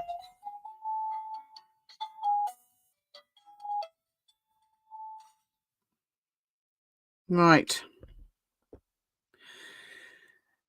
Who was the first one with Scandinavia? Oh, Green Tea's put scanned. I think that means Scandinavia. So I'm going to give that to Green Tea. Closely followed by Diego Rivera, probably because he was writing out the whole thing. You don't have to worry about writing out the whole thing, but well done. Green Tea, I think, for that one. Are you still there, Mark? God knows. Right. Okie dokie. Oh, Gary's here. I'm in bed sick this week, going to sleep now whilst listening. Happy Saturday, everyone. Get well soon, Gary. Right. So, I was supposed to do that. Oh, my God. I've got about 16 mice here. That's the Goths, I think, going through the water. Anyway, moving on. So, you've got a lot of learning this week. I went a bit mad with it. So, the main early written source is that Jourdain's 6th century dates of birth and death unknown. It includes a shortened version of history of the Goths by Cassiodorus, 480 to 575. Much of what Jourdain's wrote about the history of the Goths is fantastical. Moreover, there is no sound archaeological evidence to substantiate this claim. However, as late as the 17th century, the Swedish monarchy sometimes claimed to be the true heir to the Goths' kingdoms. So they're not 100% sure, but that's kind of close, I suppose. Right. Number 3. This ancient city is by far the most mysterious.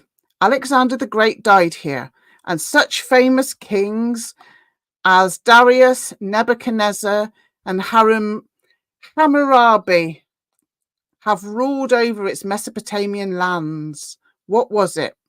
Atlantis, Babylon, Siwa, Persepolis. I am rubbish at words. So, Nebuchadnezzar, Darius, Atlantis, Babylon, Siwa, S-I-W-A, probably saying it wrong, Persepolis. Nobody said I could speak foreign languages.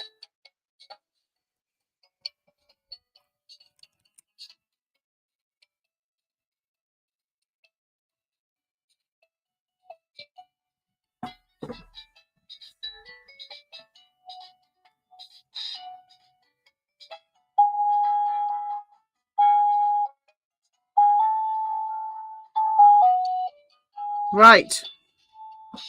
So the answer was Babylon. So who was the first with Babylon? I think it was Mari. I think Mari was the first, wasn't she? Closely followed by Israel again. Bloody hell, I'm trying to do everything. I've got about 17 computers, 15 mice. I've lost my husband. It's all... Mark, are you even having a go? Okie dokie. Well done, Mari. So let's go on to the next one. Oh, no. We've got information. So one of the most noted and important sites in the world are the ruins of Babylon, now in Iraq, just south of Baghdad. Saddam Hussein built a palace on the modern ruins, for it was his intention to restore it to its former glory. The palace still stands today between the Tigris and Euphrates River, so very close to you, Mark. If you're adventurous and fancy a bit of exploring, try to find the site on Google Maps using satellite. It's there. I can't remember what site I got this from. This isn't me. The much used saying of an eye for an eye, a tooth for a tooth was first said in Babylonia, as it was one of Hammurabi's code of laws, code numbers 196 and 200. There were 282 laws that were written on a large stone. Sadly, many are missing. It was also in Babylon that one of the 7 great wonders was constructed, the Hanging Gardens. Nebuchadnezzar II had the great structure built after he captured Jerusalem for his own homesick wife, oh, Christ knows, amyitis. That's not how you say it. That's how it's spelled. Nebuchadnezzar also rebuilt the Tower of Babel so that it rose to a colossal 265 feet, half the height of Khufu's pyramid in Giza. Another saying that came from Babylon is a common reply you would say to someone when they don't make any sense. What are you babbling about? This was because in Genesis, God was so angry that there was a tower so close to his territory, heaven, that he sent down a curse upon the Babylonians, which made them unable to understand each other through speech. Thus the phrase to babble. Right, number 4, everybody. Which tree... Let me turn my thing on. Oh, I've just turned it off. Which tree did our Celtic ancestors deem to have physical and magical properties? Physical and magical properties. Was it the birch tree, the aspen tree, the cedar tree? Birch tree, aspen, cedar. Physical and magical properties.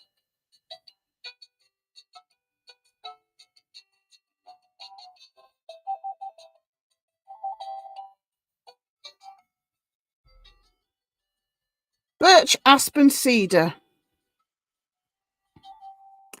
And the answer is the aspen. Did anybody get that?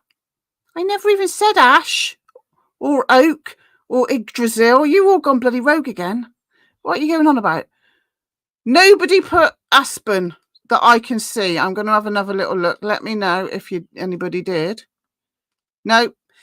Nobody learned, Andy. I feel a bit stupid saying that by myself, Mark. I'm not. Yeah, Mari. At least Mari wrote it. Nobody learned, Andy. I feel a bit of an idiot saying that by myself, but you know, I've done idiotic things before. So in Greek, the word for aspen is aspis, which means shield. People across the world have been utilizing these trees as a method of both physical and magical protection. Celtic warriors believed shields made out of aspen trees had protective magic. Ancient Greeks believed they had the ability to protect warriors, and victors or battle would wear the leaves as a crown. Beautiful trees. Okie dokie, number 5. So nobody got that one. Number 5. The smaller Earth-like planets are called terrestrial planets. What are the larger planets called? Saturine, Jovian, torrential, Uranian. So the larger planets: Saturine, Jovian, torrential, Uranian. Yeah, they are gas giants, Israel, but they're also called something else.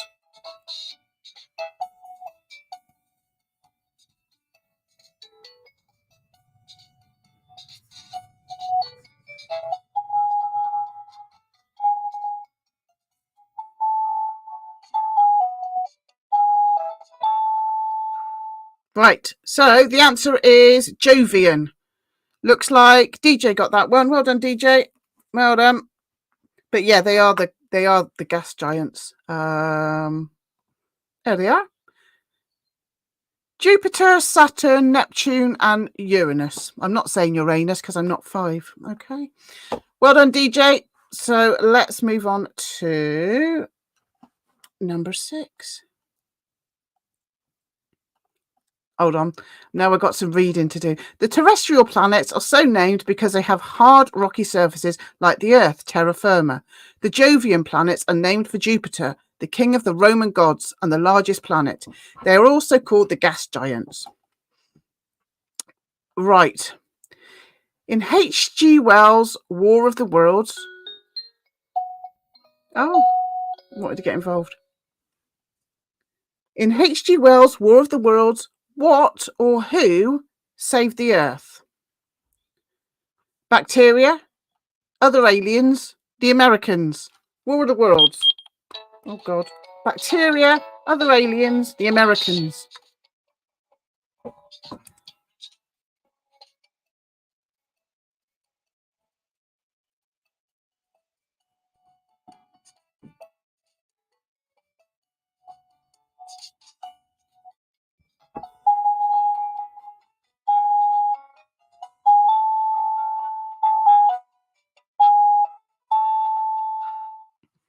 Yeah, so it was bacteria. Looks like most people got that one right. The first one was DJ. Well done, DJ.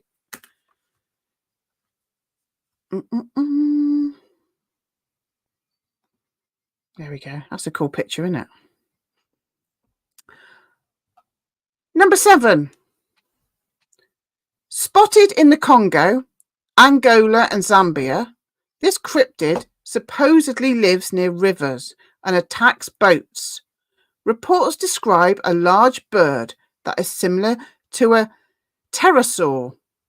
Its name means breaker of boats. Which cryptid is it? Is it a Kongamato, a thunderbird, devil bird, or mothman? Kongamato, thunderbird, devil bird, or mothman?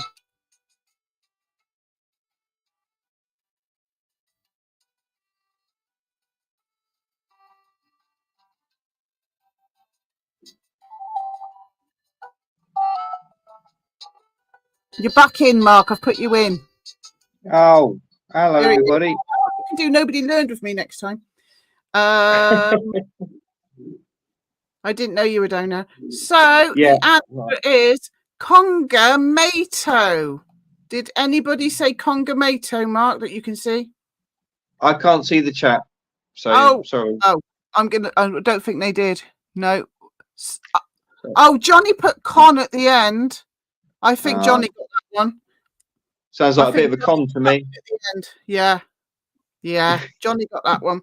Oh, I thought we were going to do a Nobody Learned. I was building up to it. Yeah. I went to join the chat because I'm on StreamYard, it got a bit complicated, and I had to go out and come back in again. Don't worry about it. In 1923, Frank Melland interviewed natives in western Zambia about this cryptid.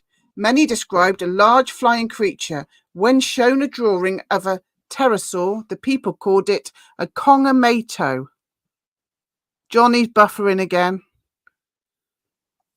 But you still got the point. So well done. Okay, next. What were sunglasses originally designed for? To alleviate shyness during Victorian courting? To hide judges' expressions in China? To be able to look at eclipses? Sunglasses. Shyness for the Victorians? Hide judges' expressions? Or to look at eclipses? I think I might know the answer to this one. You shut your bloody mouth up. Having a dance, Mark. Oh, yeah.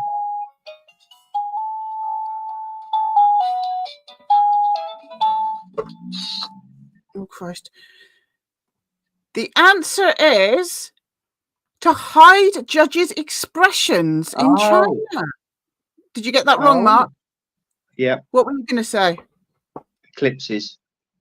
Oh, so the first one was Mari. Mari got that one. Well done, Mari. Mari got that one. Yeah. I'm just sat here with my feet up, looking out the window at the blue mosque illuminated. Oh, while I also look at that. It's quite. Your bloody wife does all the bloody work. Yeah. Yeah. Nothing bloody. I'll be back. I'll be back soon to do my fair share. Sunglasses were originally made out of smoky quartz in 12th century China. I couldn't find one of those, so this is still an antique one from China. This is the best I could do, this picture. Couldn't find a smoky quartz one. Where they were used by judges to mask their emotions when they were questioning witnesses. That's interesting, isn't it? Right. So let me just get to new comments. Number 9. Which of these presidents of the United States was not a Freemason? Not a Freemason. Thomas Jefferson, oh Christ, James K. Polk, George Washington, Gerald Ford. Not a Freemason. Jefferson, Polk, Washington, Ford.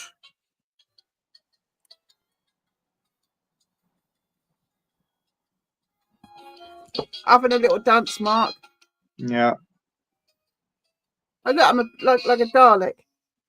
It's fine. It's fine. Right. So the answer is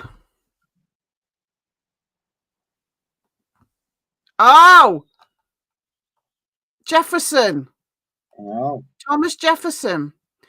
So does anybody get that, Mark? Ford, Polk, Kennedy, Polk. 1, 2, 3. No, Dandy. The answer was Thomas Jefferson. I quite like this quote on here. This quote says, "When governments fear the people, there is liberty. When the people fear the government, there is tyranny." So yeah, Thomas Jefferson wasn't a Freemason, apparently. You lot in the it just does its own thing, this. Right. Okay. Number 10. At the very end of the book, 1984, when Winston discovers that the party's troops are advancing and victorious, what does he feel for Big Brother? Love, hate, indifference, acceptance.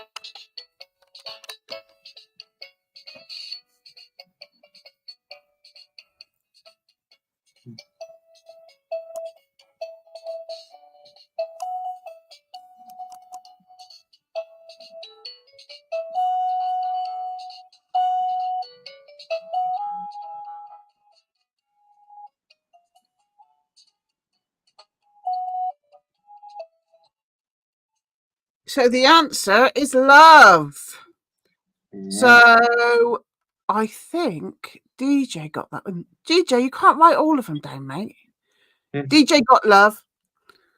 DJ, you got that one.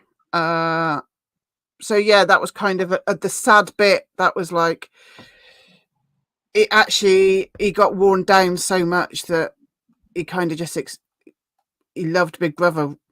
So it says the final tragedy of the book: he won the victory over himself. He loved Big Brother. So yeah, that's the sad bit at the end, and he sacrifices Julia, whatever her name is, doesn't he? Take her, not me. So yeah, they wore him down. Unfortunately, that's the sad part about that book. Right, well done, DJ. So the next one.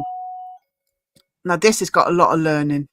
I'm sorry, but I just copied. I kept finding something else interesting, so I kept copy and pasting stuff.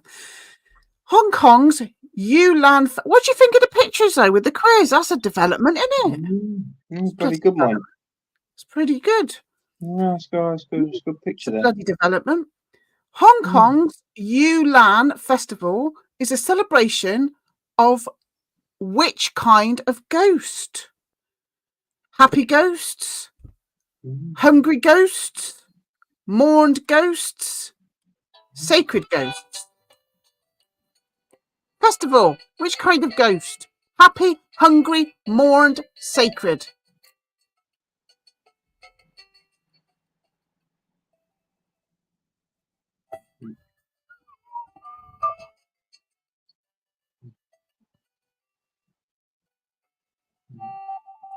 Right, and the answer is, oh Christ, oh, I got the wrong mouse.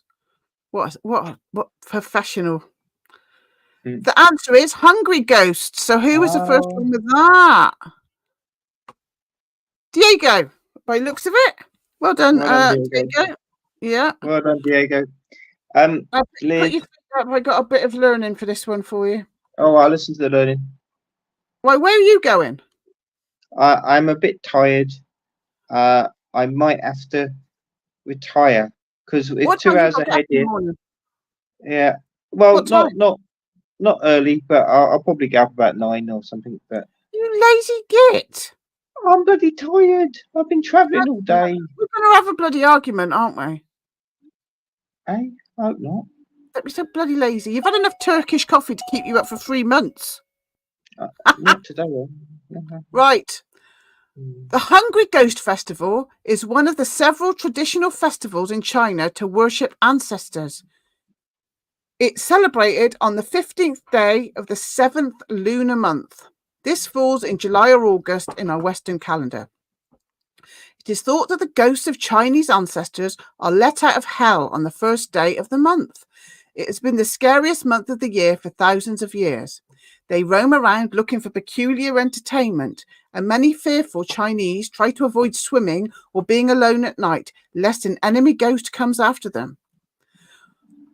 On the first day of the month, people burn make-believe paper money. I think that's what this guy's doing. Yeah. Well, he's not burning it, is he? But he's throwing it about. Outside their homes or businesses, along the sides of roads or in fields. Yeah, you see little fires all along the roads. Sometimes they go to temples for this task. On a trip to China during this time, you'll probably see people occupied with this activity or find the ghost money on the ground with ashes and remains. They want to give the ghost the money they need during their special month. People also light incense and make sacrifices of food to worship the hungry, unhappy ghosts. People trust that the ghosts won't do something terrible to them or curse them after eating their sacrifices and while holding their money. They put up red painting paper lanterns everywhere, including business and residential areas.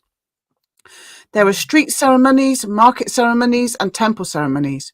During street and market ceremonies, people gather at the streets and markets to celebrate the festival. At temple ceremonies, monks in temples organise festive activities. Many believe it is important to appease the ghosts to avoid a spiritual attack. Oh no, it's the next one that I wrote a lot. I mean, that was a lot, but the next one I wrote even more because it's interesting. So there, Hungry Ghost Festival. Very interesting. Are you going? Yeah, definitely green tea, the gin. Yeah, definitely. Are you going now, you lazy sod, or are you staying to learn? I'll stay for a couple more. I've only just noticed you've called yourself Aladdin.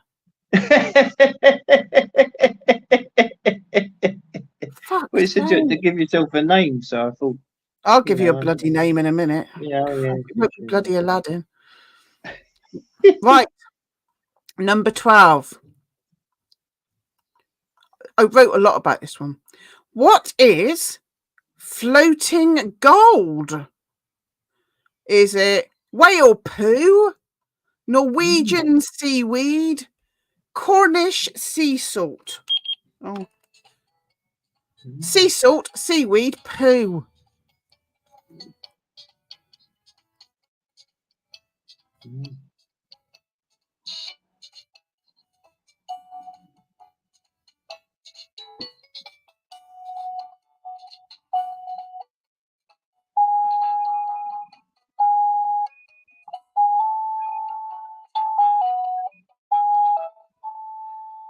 Now, this is one of the most interesting things I've ever looked up.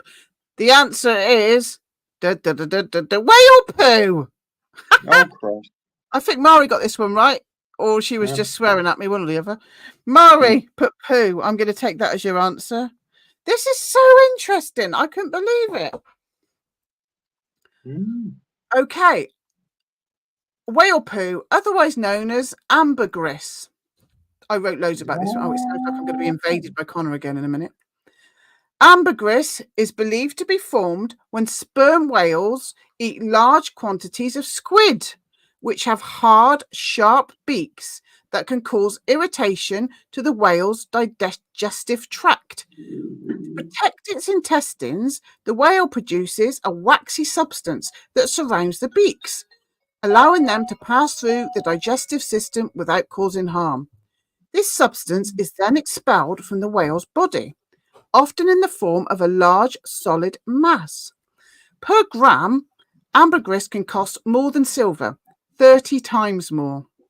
Using ambergris to enhance their fragrances is essentially a clump of squid beaks. So posh perfume places use it. I've heard of it, but I didn't know that was the origin.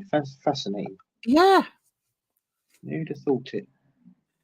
So it's essentially a clump of squid beaks bound by a fatty secretion. Over time, it balls up in the intestine of some sperm whales, and eventually out it goes.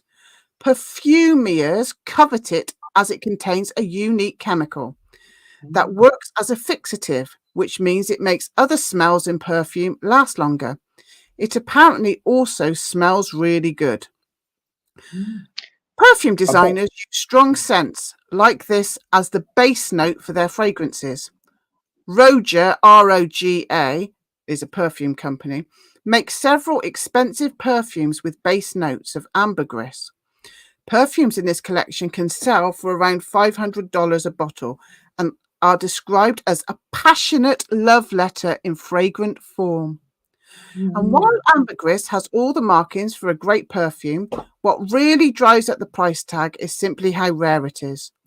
Scientists don't know exactly why, but only 1% of sperm whales produce this substance. In fact, researchers like Dr. Shane Gero, G-E-R-O, who spend years studying sperm whales, never end up seeing it. In 2006, a couple picked up a 32-pound piece on a beach in Australia. Media outlets later reported that it could be worth nearly $300,000. Wow. But more often, ambergris hunters will get to it first. They track weather patterns and ocean currents to predict where it might end up. And once they find it, they sell it to brokers or perfumers for up to $7,200 a pound. One researcher says, this is like gold to them. This is a real commodity, so they take it very seriously and can be a big, aggressive, muscular, and they really closely guard their secrets. In some countries, like the US, buying, selling, or even collecting ambergris is illegal because sperm whales are an internationally threatened species. Ambergris has been mostly known for its use in creating perfume and fragrance, much like musk. Perfumes based on ambergris still exist. Ambergris has historically been used in food and drink. A serving of eggs and ambergris was reportedly King Charles II of England's favourite dish. A recipe for rum shrub liqueur from the mid-19th century called for a thread of ambergris to be added to rum, almonds, cloves, cassia, and the peel of oranges in making a cocktail. From the English and Australian cookery book, it has been used as a flavouring agent, Mark, in Turkish coffee. So you might have had some. And in hot chocolate in 18th century Europe. The substance is considered an aphrodisiac in some cultures. Oh, don't go bringing that back here then.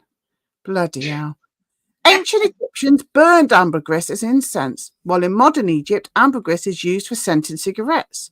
The ancient Chinese called the substance dragon spittle fragrance. During the Black Death in Europe, people believed that carrying a ball of ambergris could help prevent them from contracting plague. This was because the fragrance covered the smell of the air, which was believed to be the cause of the plague. During the Middle Ages, Europeans used ambergris as a medication for headaches, colds, epilepsy, and other ailments. Yes, Mona, can I have a cup of tea? Oh my God, this is brilliant. Yeah, can I have a cup of tea, Mona? Yeah. Yes, please. You'll have to come and make an appearance in a minute. So, ambergris, whale poo, who bloody knew? Can you believe all that? I was fascinated, so that's why I I never knew. I mean, if I was on the beach and I saw that, I'd just ignore it. Yeah. Well, I bet they don't put that on the blooming perfume bottles. Oh, this is whale poo. Well, they will. Ambergris, they would, because people that spend that much money on bloody perfume probably understand about all this thing. Well, I'm not so sure. Truffles and sending the pigs out to get the truffles and all that sort of. But well, it just shows. Just shows you. Yeah. What's it show you? that riches come from humble origins. Shit. And from the basically. Yeah. There's muck in brass. Am I right? That's also beautifully put. Yeah. So that was 100 years ago. I think it was Mari that got that one right. Yeah, because she said poo. Right, number 13. Interesting that, I thought.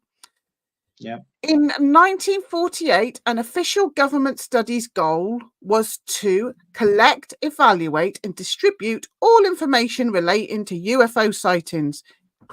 We go from whale poo to fucking UFOs in this live stream. What more do you want? On the premise that they might represent a national security concern. What was it called? I always think of Ben when I'm doing the UFO ones and he's fallen asleep again.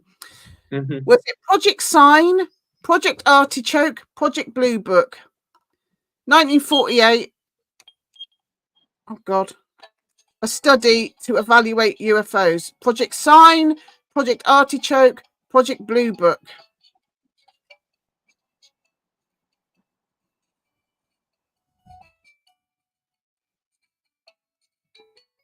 Might get a guest appearance of Mona in a minute.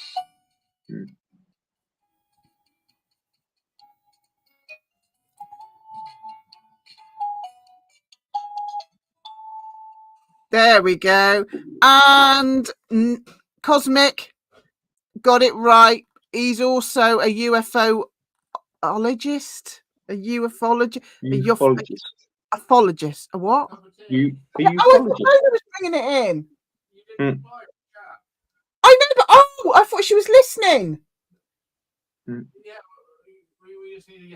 Yes, please, but tell Mona she's got to make it. I promised everybody Mona. Not your fat head again. Well, let me reply in the chat. Hold on. Thanks, Mona. Yes, please. Come and say hi. I've told everyone now. Right. So it was Project Sign. Well done, Cosmic. Hold on. I keep getting my mouses muddled up. On April the 27th, 1949, the US Air Force publicly released a paper prepared by the Intelligence Division of the Air Materiel Command at Wright-Patterson Field, Ohio. The paper stated that while some UFOs appear to represent actual aircraft, there was not enough data to determine their origin. Almost all cases were explained by ordinary causes, but the report recommended a continuation of the investigations of all sightings. Okay. Who said, this is number 14. Hold on. Let me put Cosmic's point down. Who said, I expect to photograph thoughts? Joseph. Now, I've written this down phonetically. Joseph Nicephore Niepce. Joseph Nicephore Niepce. Now, I've written that phonetically because I'm a bit of an idiot. Expect to photograph thoughts. Joseph Nicephore Niepce. Christ. Nikola Tesla. Mark Zuckerberg. Niepce. I don't care how you spell it. Tesla. Zuckerberg. I expect to photograph thoughts.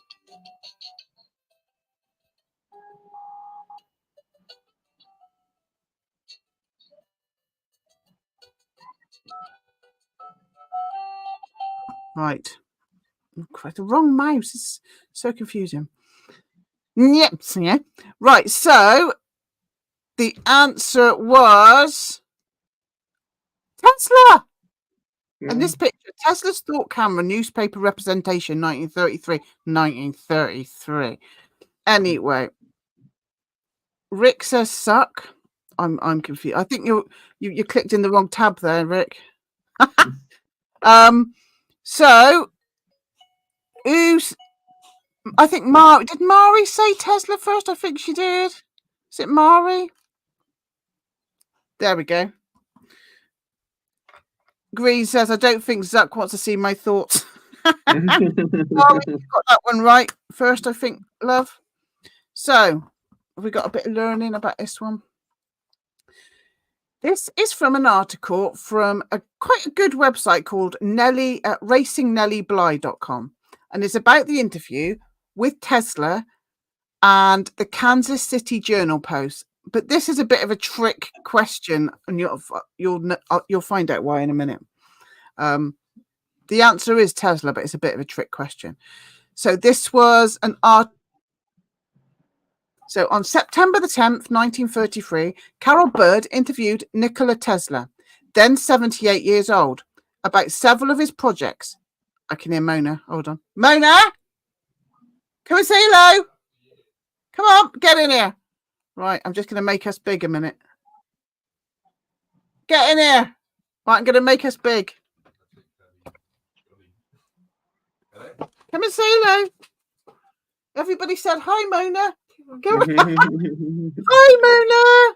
There she is. Mona. Hi, everyone. If you scroll up, loads of people say, "It's Connor again." Lovely to see you again.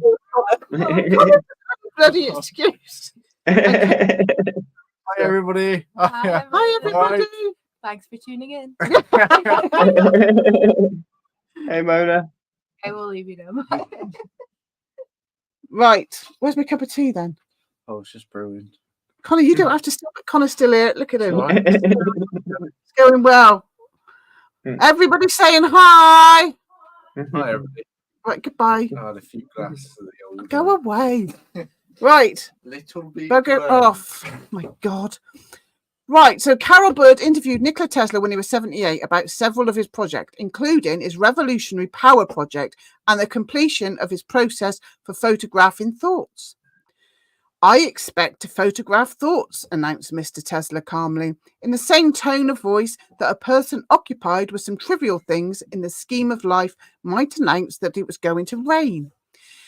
Now, if it be true that a thought reflects an image on the retina, this is Tesla, it is a mere question of illuminating the same property and taking photographs, and then using the ordinary methods which are available to project the image on a screen. If this can be done successfully, then the objects imagined by a person would be clearly reflected on the screen as they are formed, and in this way, every thought of the individual could be read. Our minds would then indeed be like open books. According to Carol Bird's interview, it must not be forgotten, as Mr. Tesla points out, that the ideas of television and radio and airplane were scoffed at their infancy. So laugh all you want, it says in this article, just don't think out loud. This is why it was a bit of a trick question, because in June the 30th, 2015, a Q&A session on the future plans of Facebook, Mark Zuckerberg himself seemed to be channeling Mr. Tesla. One day, Zuckerberg said, I believe we'll be able to send full, rich thoughts to each other directly using technology. You'll just be able to think of something and your friends will immediately be able to experience it too, if you'd like. This would be the ultimate communication technology. Yes, this is cool. It sounds a little bit off, but admit it, Facebook already knows your likes and dislikes, wishes and needs, and predicts your probable actions better than most mates you've had. So, yeah, it was a bit of a trick question because Zuckerberg said it too, but Tesla said it first. But do you remember, Mark, years ago, we went to an art gallery. Yeah. I think it might have been the Arnolfini in Bristol, but it might not have been. And this artist was, am I getting this right? I think it was an Iranian artist, but they were taking pictures. Didn't they take pictures of dead people's eyes, or have I gone mad? Because they believed that the last image of what a dead person saw would be in the eyes. Do you remember that? Yes, I do mention it. Yeah, that was really powerful exhibition or whatever, or installation. Yeah, no, I do. Yeah, I think thanks that's a well-known thing. Yeah. No, well, and then you got the evil eye. I wonder if there's a connection with the. Well, yeah. But that's a fascinating idea. Yeah. The thoughts thing, the Zuckerberg reminds me of my novel, The Individual. You've written a novel, Mark? Yes, and it's available on Lulu.com. Yeah, it's and not in there. There's a bookshop or any bad bookshop, just on Lulu.com. No, it's on Amazon. Oh, it is, but it's cheaper on Lulu, and Amazon. I get more money for it. So I mean, it's better for both. Book on Amazon, but they put yours on there. Oh. The Individual by Mark Froud. I must read. Froud. Bloody rude, didn't you? Did anybody get that one right? Yeah, Tesla. Did somebody? Hey, it was so long ago, I can't remember. Who got that one right, and did I write it down? I think you said Mari, didn't you? Yeah. Oh, yeah, and I've written it down. Yeah. Yeah. Told you there was a lot of learning in this one. Right, 15. What happened to those who could What happened to those who could interpret runes in Iceland during the 17th century? Were they elected as chieftains, burned at the stake, or highly revered? Elected as chieftains, burned at the stake, highly revered. People that could interpret runes. Chieftains, revered, burned to death. Oh, Christ. We're nearly there, Mark. Bear with. No, hello, lovely. I'm just going to get a drink of water. Yeah. Show us out the window if you want. I'll do it later. Oh, well. They're still the same view. Yeah, hold on, I'm having my cup of tea. All right. Yeah. Quiz time, is it? It's quiz time. Quiz time. It's quiz time. Bloody hell. Yeah. Oh. Shall I make it big so they can see you? Yeah. All right. All right. Say quiz time. Come down. I can't see your head. Quiz time. Say quiz time. Hey, Connor. Down, all right, Mark, how's it going? down a bit. Very good. Why is your name Latin? I had to make up a name to get into the StreamYard. You had to make up a name. I put mine as Jimmy Saffel. Go away. Don't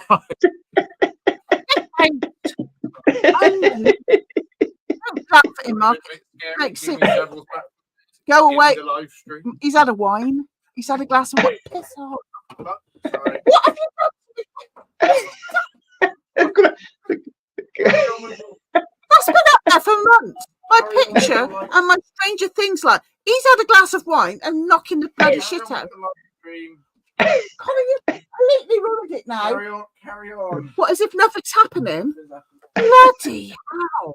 The green map. Is there any event in Bradford and Avon? Is there? 11th of May. That's gone. Shut the door. Is it any wonder I'm neurotic? I've forgotten where we were. Where were we? Oh, right. Okay. So the answer was burned to death. Oh, I think it was Mari again. Mari's on bloody form tonight. Mari is on form tonight. So they were burned to death. That's not very nice, is it? Yeah, I had a feeling that might be something like that. Yeah, rude. They'd gone a bit Christian by then, mate. This is from the 17th century, this bit of paper here. Nice, isn't it? That's a beautiful thing. I don't know if it's nice. It might be cursing us for all I...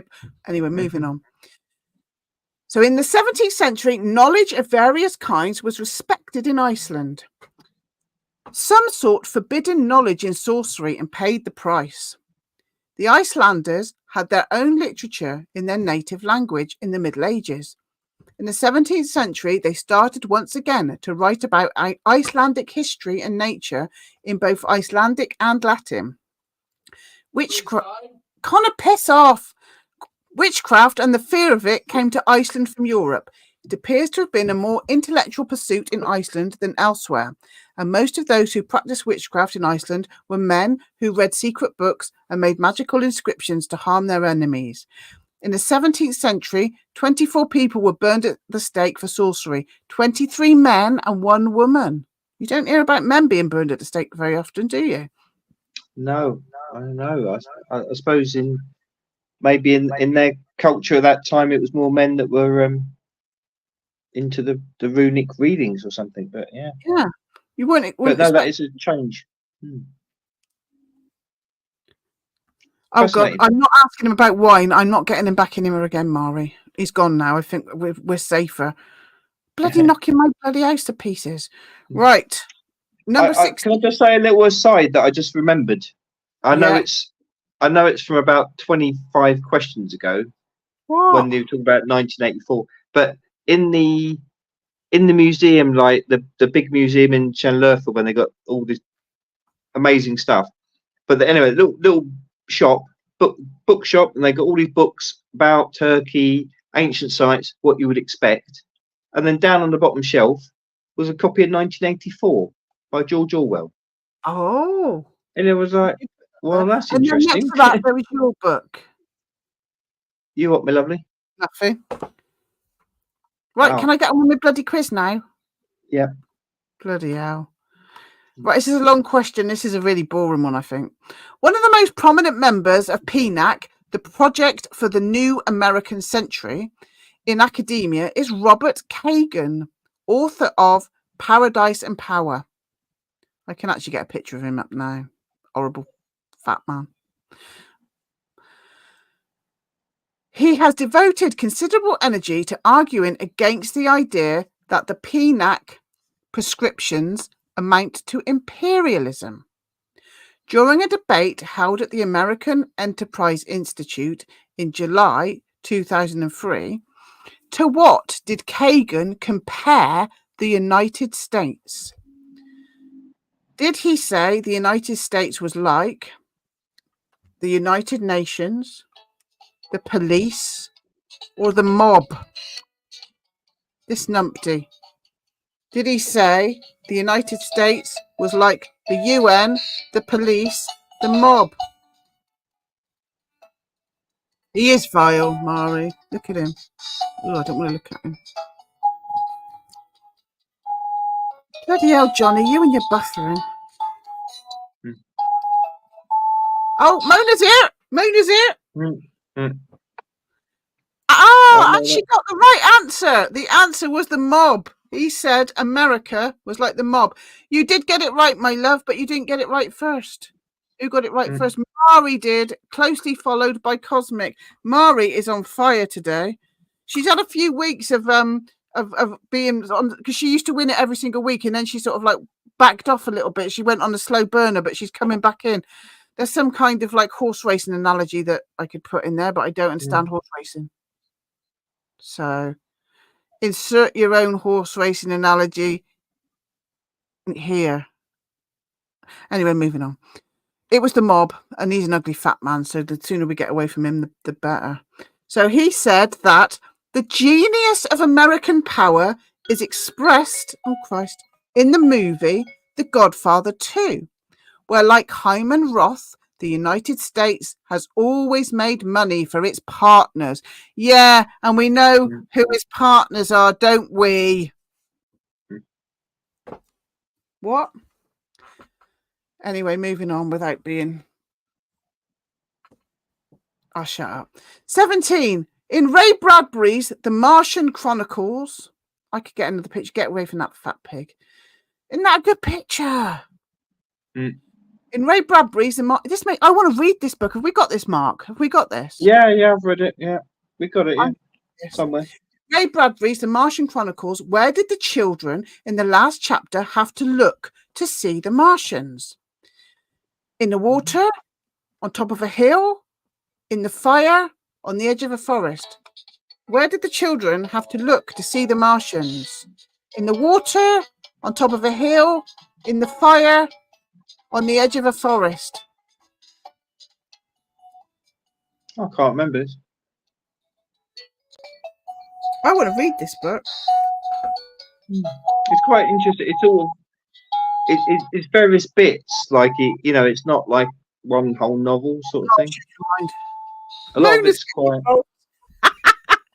I love that Mona's doing the quiz.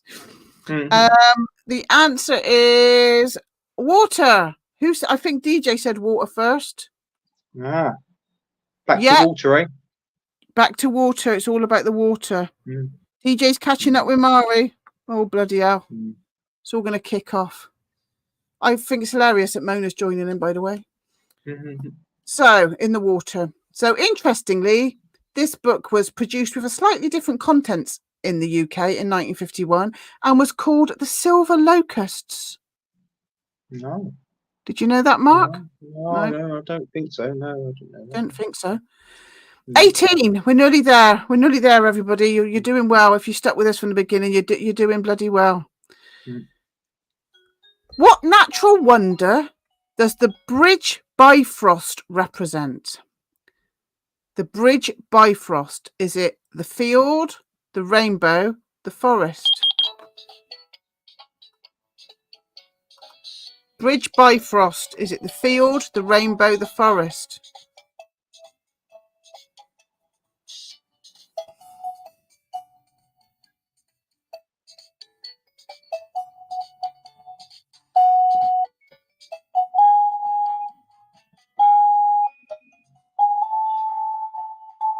He made us on again. That cracks me up. So the answer is the rainbow. And this is a picture of Freya and Loki riding on the bridge Bifrost. And who was first with that? I think it was DJ. DJ! Oh, bloody hell. There's not much in it. So, Bifrost was the rainbow, a bridge that must be guarded against the crossing of the Vikings' mortal enemies, the frost and mountain giants. In Norse mythology, Bifrost is the rainbow bridge that connects Asgard, home of the gods, with Midgard, home of mankind. Bifrost consists of 3 colours, and it is so big that it can be seen in all of the 9 realms. We've got a close race, green tree. Green tree? Green tea. 19. Oh, bloody hell, it's all to play for.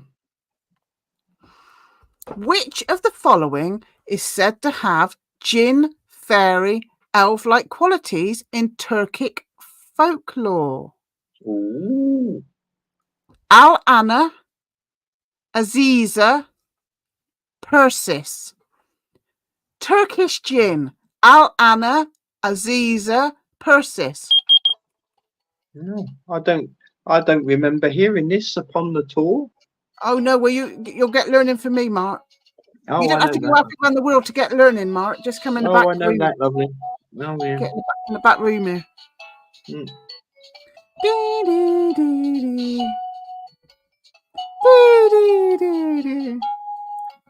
Mona's coming in now strong. The answer is Al-Ana. Mona. Oh, there she is. Mona. Well done, Mona. Mona's got it right. Brilliant. So, Al-Ana is a female fatal spirit or demon in Turkic folklore. Al-Ana was said to live in thickets near rivers, streams, and lakes. According to some oral narratives, she took the form of an ugly old woman with a hairy body. It's not me. Long straight hair and breasts so huge that she uses them to wash her clothes. Well, she's only got one in this picture. On her head, she wore a red hat with a fern twig attached to it. This is the only picture I could find of her. Al-Ana was said to kidnap human babies just after they were born and replace them with her own children, known as foundlings or changelings. Yeah, it's the same as the Irish changeling thing. Yeah. A changeling could be recognised by its uncommon appearance, disproportionate body, often with some kind of disability, as well as its wickedness. It had a huge abdomen, usually small or large head, a hump, thin arms and legs, a hairy body, and long claws. Yeah, you definitely recognise it, wouldn't you? Oh, it's her next door. It also prematurely cut its first teeth. Its behaviour was said to be marked by a great spitefulness towards people around it. It's definitely her next door. A fear of its mother, noisiness, reluctance to sleep, and exceptional gluttony. It's definitely her next door. As an adult, which was in fact rare, as nearly all changelings were thought to die in early childhood, it was disabled, gibbered instead of talked, and mistrusted people. To protect the child against being kidnapped by Al-Ana, a mother had to tie a red ribbon around its hand. This custom is still preserved in some regions of Anatolia, although without the original meaning. Put a red hat on its head and shield its face from the light of the moon. Under no circumstances should she wash its nappies after sunset, nor turn her head away from the child when it was asleep. Most at risk of becoming one of these demons after death were thought to be midwives, old maids, unmarried mothers, pregnant women who die before childbirth, as well as abandoned children born out of wedlock. Scary, isn't it? Yeah. Right. But yeah, again, it's similarity of myths over different cultures. Over the whole world. Yeah. Number 20. Now, this is a make or break one. This is a make or break. So, number 20. Who were the Molly Maguires? Who were the Molly Maguires? A branch of the CIA, a secret society, a gang of pirates. CIA, secret society, gang of pirates. Molly Maguires. What different song? CIA, secret society, gang of pirates.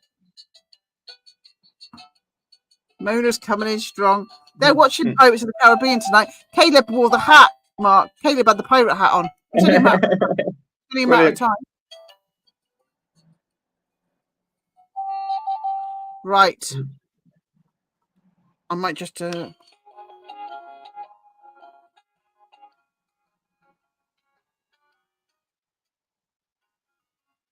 Is everybody that's having a go had a go? Johnny said purr. That means pirates. Right. Okay. So the answer is secret society. So green tea, I think, is the first one with that one. Is that right? Yeah. Well done, green tea. Yeah. So let's have a little look. Oh, Christ. During the 1870s, 24 coal mine foremen and supervisors turned up dead in Pennsylvania under suspicious circumstances.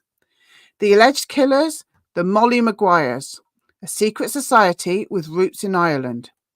Assembled in the United States by Irish immigrants, the group was named after Molly Maguire, an Irish widow who protested the theft of Irish land by the English in the 1840s. After immigrating to the US, many Irish people were forced to work in the dangerous mining industry. The story goes that the Molly Maguires emerged to fight for the rights of Irish coal miners. When mining leaders threatened their strikes, they retaliated with violence. The group was finally undone by James McParland, an undercover detective with the famed Pinkerton Detective Agency. McParland infiltrated the society's ranks on behalf of the mining companies. In large part due to his testimony, 20 Molly Maguires were hanged between 1877 and 1879. Their executions have since been characterized as unjust products of anti-Irish prejudice. In 1979, the governor of Pennsylvania issued a posthumous pardon to the group's leader, John Kehoe. And this picture in front of me is a film that they made in 1969 called The Molly Maguires, starring Sean Connery, and that's him at the front. So, yeah, there's a film about it. It looks quite good, actually. So that is the Molly Maguires. So, drum roll, please. The winner is Maury! Right, come on, Maury. You haven't had a prize for a long time. So usually Maury says, oh, no, don't give it to me. Well, tough shit, you're getting one. I got your address. I know where you live. So Maury is getting... What is that? Is that a scary devil? Mona's just put... That's not a very nice way to celebrate Maury winning, Mona. Get her a nice bloody emoji. So everybody, let's put a nice emoji in for Maury. Well done, Maury. Give her a nice emoji. Well done, Maury. Yeah. You were one behind, DJ. You were one behind. I don't know what happened there. I thought we were going to have to go to a tiebreaker. So, well done, Maury. I'll send you a present out. I'll wait for Mark to get back and then he can go and post it and pay for the postage.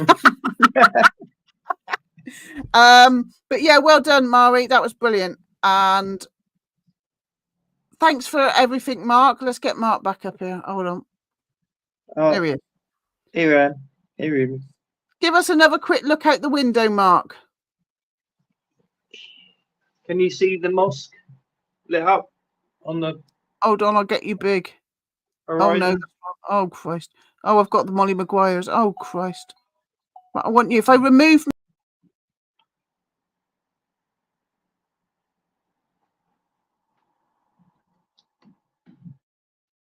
Oh, what's going on? Can you see it? I can't. Hold on. No, I can't get out. Probably for safety reasons, I can't open the window. But can you see it? And hopefully through the window. And there's the sea.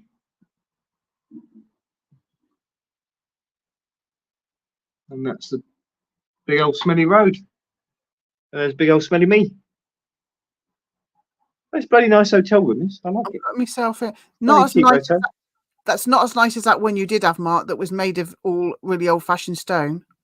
Oh yeah, no, that adds some character to it. That was in the old.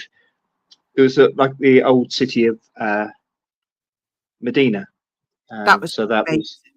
Yeah, that was something special. That was stunning. So yeah. Go and have a look at the videos. I've still got one more to do, but I've had to have a rest because I literally gave myself carpal tunnel doing this bloody videoing. You've done a great job. Well, I've done a job. So go and have a look. There's now 5, and I'm going to be working on the 6th, but they're not very long. Well, some of them are.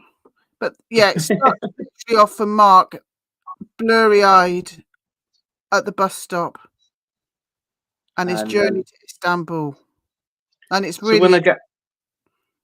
Thank you. I will. Yeah, when I get home, I'll put together a talk. Thanks, Mari. And yeah, thanks, we'll we'll go into more detail and stuff. And yeah. So what I thought was, when you get back, we can go through it all together, and we can put timestamps in and write. Oh, this is here, because I didn't have a clue. I was just grabbing, sticking it up, just because I wanted people to see it as you were there. Thanks, Cosmic. Yeah, all right, guys. Well, I'm absolutely knackered, and I know Mark is. So we won't. We'll leave it there. What do you think? Well done, Mari, and thank you everybody for participating. In the US, it's Memorial Day weekend where we honour our soldiers and past relatives. Most people just barbecue or picnic outdoors. Yeah, we got a bank holiday. We got box revels where people just eat homemade cakes that the church, the WI make. I'm not even sure why we've got the bank holiday. What is it for? I don't even know what it's for these days. No, it's a bit of a funny one though. And bit of a funny one. Thanks, DJ. Have 2 in May, one at each end of May, and then you don't have any till end of August.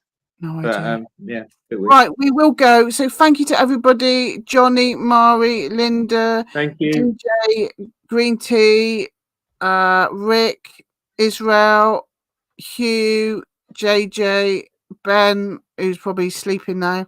And sorry if I've missed anybody, but thank you so much, Mona and Connor. Yeah, and Connor. And if Mona's listening, Caleb is. Don't pretend you're not, Caleb. Don't pretend you're not. All right. And I'll see you tomorrow night, babe. What time are you due in? About 10:30, I reckon. Hopefully. I'll see if I can keep myself up. So tomorrow, what do you do tomorrow then? You get up at 9. Gary, get better soon, Gary. So you get up and then you've got to go from Istanbul to where? Well, I fly from Heathrow. I fly from Istanbul to Heathrow. So I've just got to get the metro to the airport. Cosmic. But that shouldn't be a problem. I'm right by a metro station, and I've used it a couple of times now. I usually have a little. I'm not quite sure. Oh, is it this and that? But anyway. But yeah, I can get on the metro, get to the airport, and then. But I'm just going to leave plenty of time. The flight's not till. The flight's not till like 4 or something. But have you got me some evil eye presents? Because if you haven't, I'm not letting you in the house. I want to look at it through the window. And if there's no evil eye present, you can piss off. It's the only reason I let you go there. You haven't got me anything, have you? You're going to have a little look. Bloody cheeky, bloody. Hey. Have you got me evil eye presents or not? What do you think?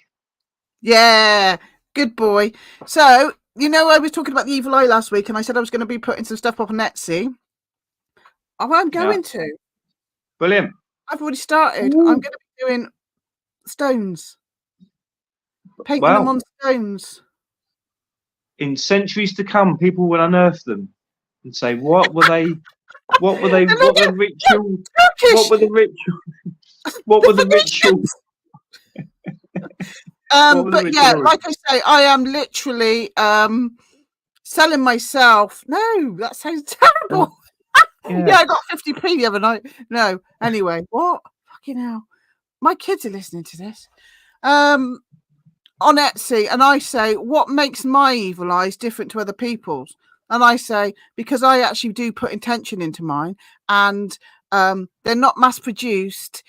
And when I put my evil eyes out there for sale and you buy one, I'll have a little thought about you, and I'll put some positive. And I think I know what we need protecting from. Whereas maybe some other sod on Etsy just paints the evil eye because they like the picture of it. So do I. I like it as an aesthetic. I kind of think I know what we need protecting from, and I will put a little intention for you personally. So when I get my stuff up on Etsy, pull your finger out your arse and bloody buy one, because this isn't just about making money. This is about getting positive intentions and protecting the tribe. I do genuinely mean that. And I do a bit of art. I usually just give it away, but I'm going to start sticking. I've given up my job since Mark's been away. I've given up my job. So that's a development. So I'm going to have to start actually selling stuff on Etsy now, rather than it just being a bit of a sideline. You know what I mean? So yeah, that's me. Mark better have bought me some presents. You might have something to look forward to. All right, my lovely. Look forward to seeing it tomorrow. All right, love you. Oh, thanks, Mari. I put intention into my evil eyes. Yeah, I always do, Rick, especially to her next door. That's a joke. All right, guys. They're bespoke. Thanks, Rick. All right, guys. Oh yeah, Etsy name. What is it? Crafty Nihilist. Everything I do is called that because I thought it was. It started as an Etsy, didn't it? People on the tour kept asking me how I got the name. Well, and I said I didn't. I didn't get the name. It came from you, and yeah. Oh, Mark, hi, Mark. Right, let's go. Love you. Yep. Love you. All right, love you. See you tomorrow. Bye, everybody. Love you loads. Thank you for joining us. You're all stars, and I'm going to put my intentions, my evil eye, on all of you, but in a good way. Eh? Yeah. On that note, bye, everybody.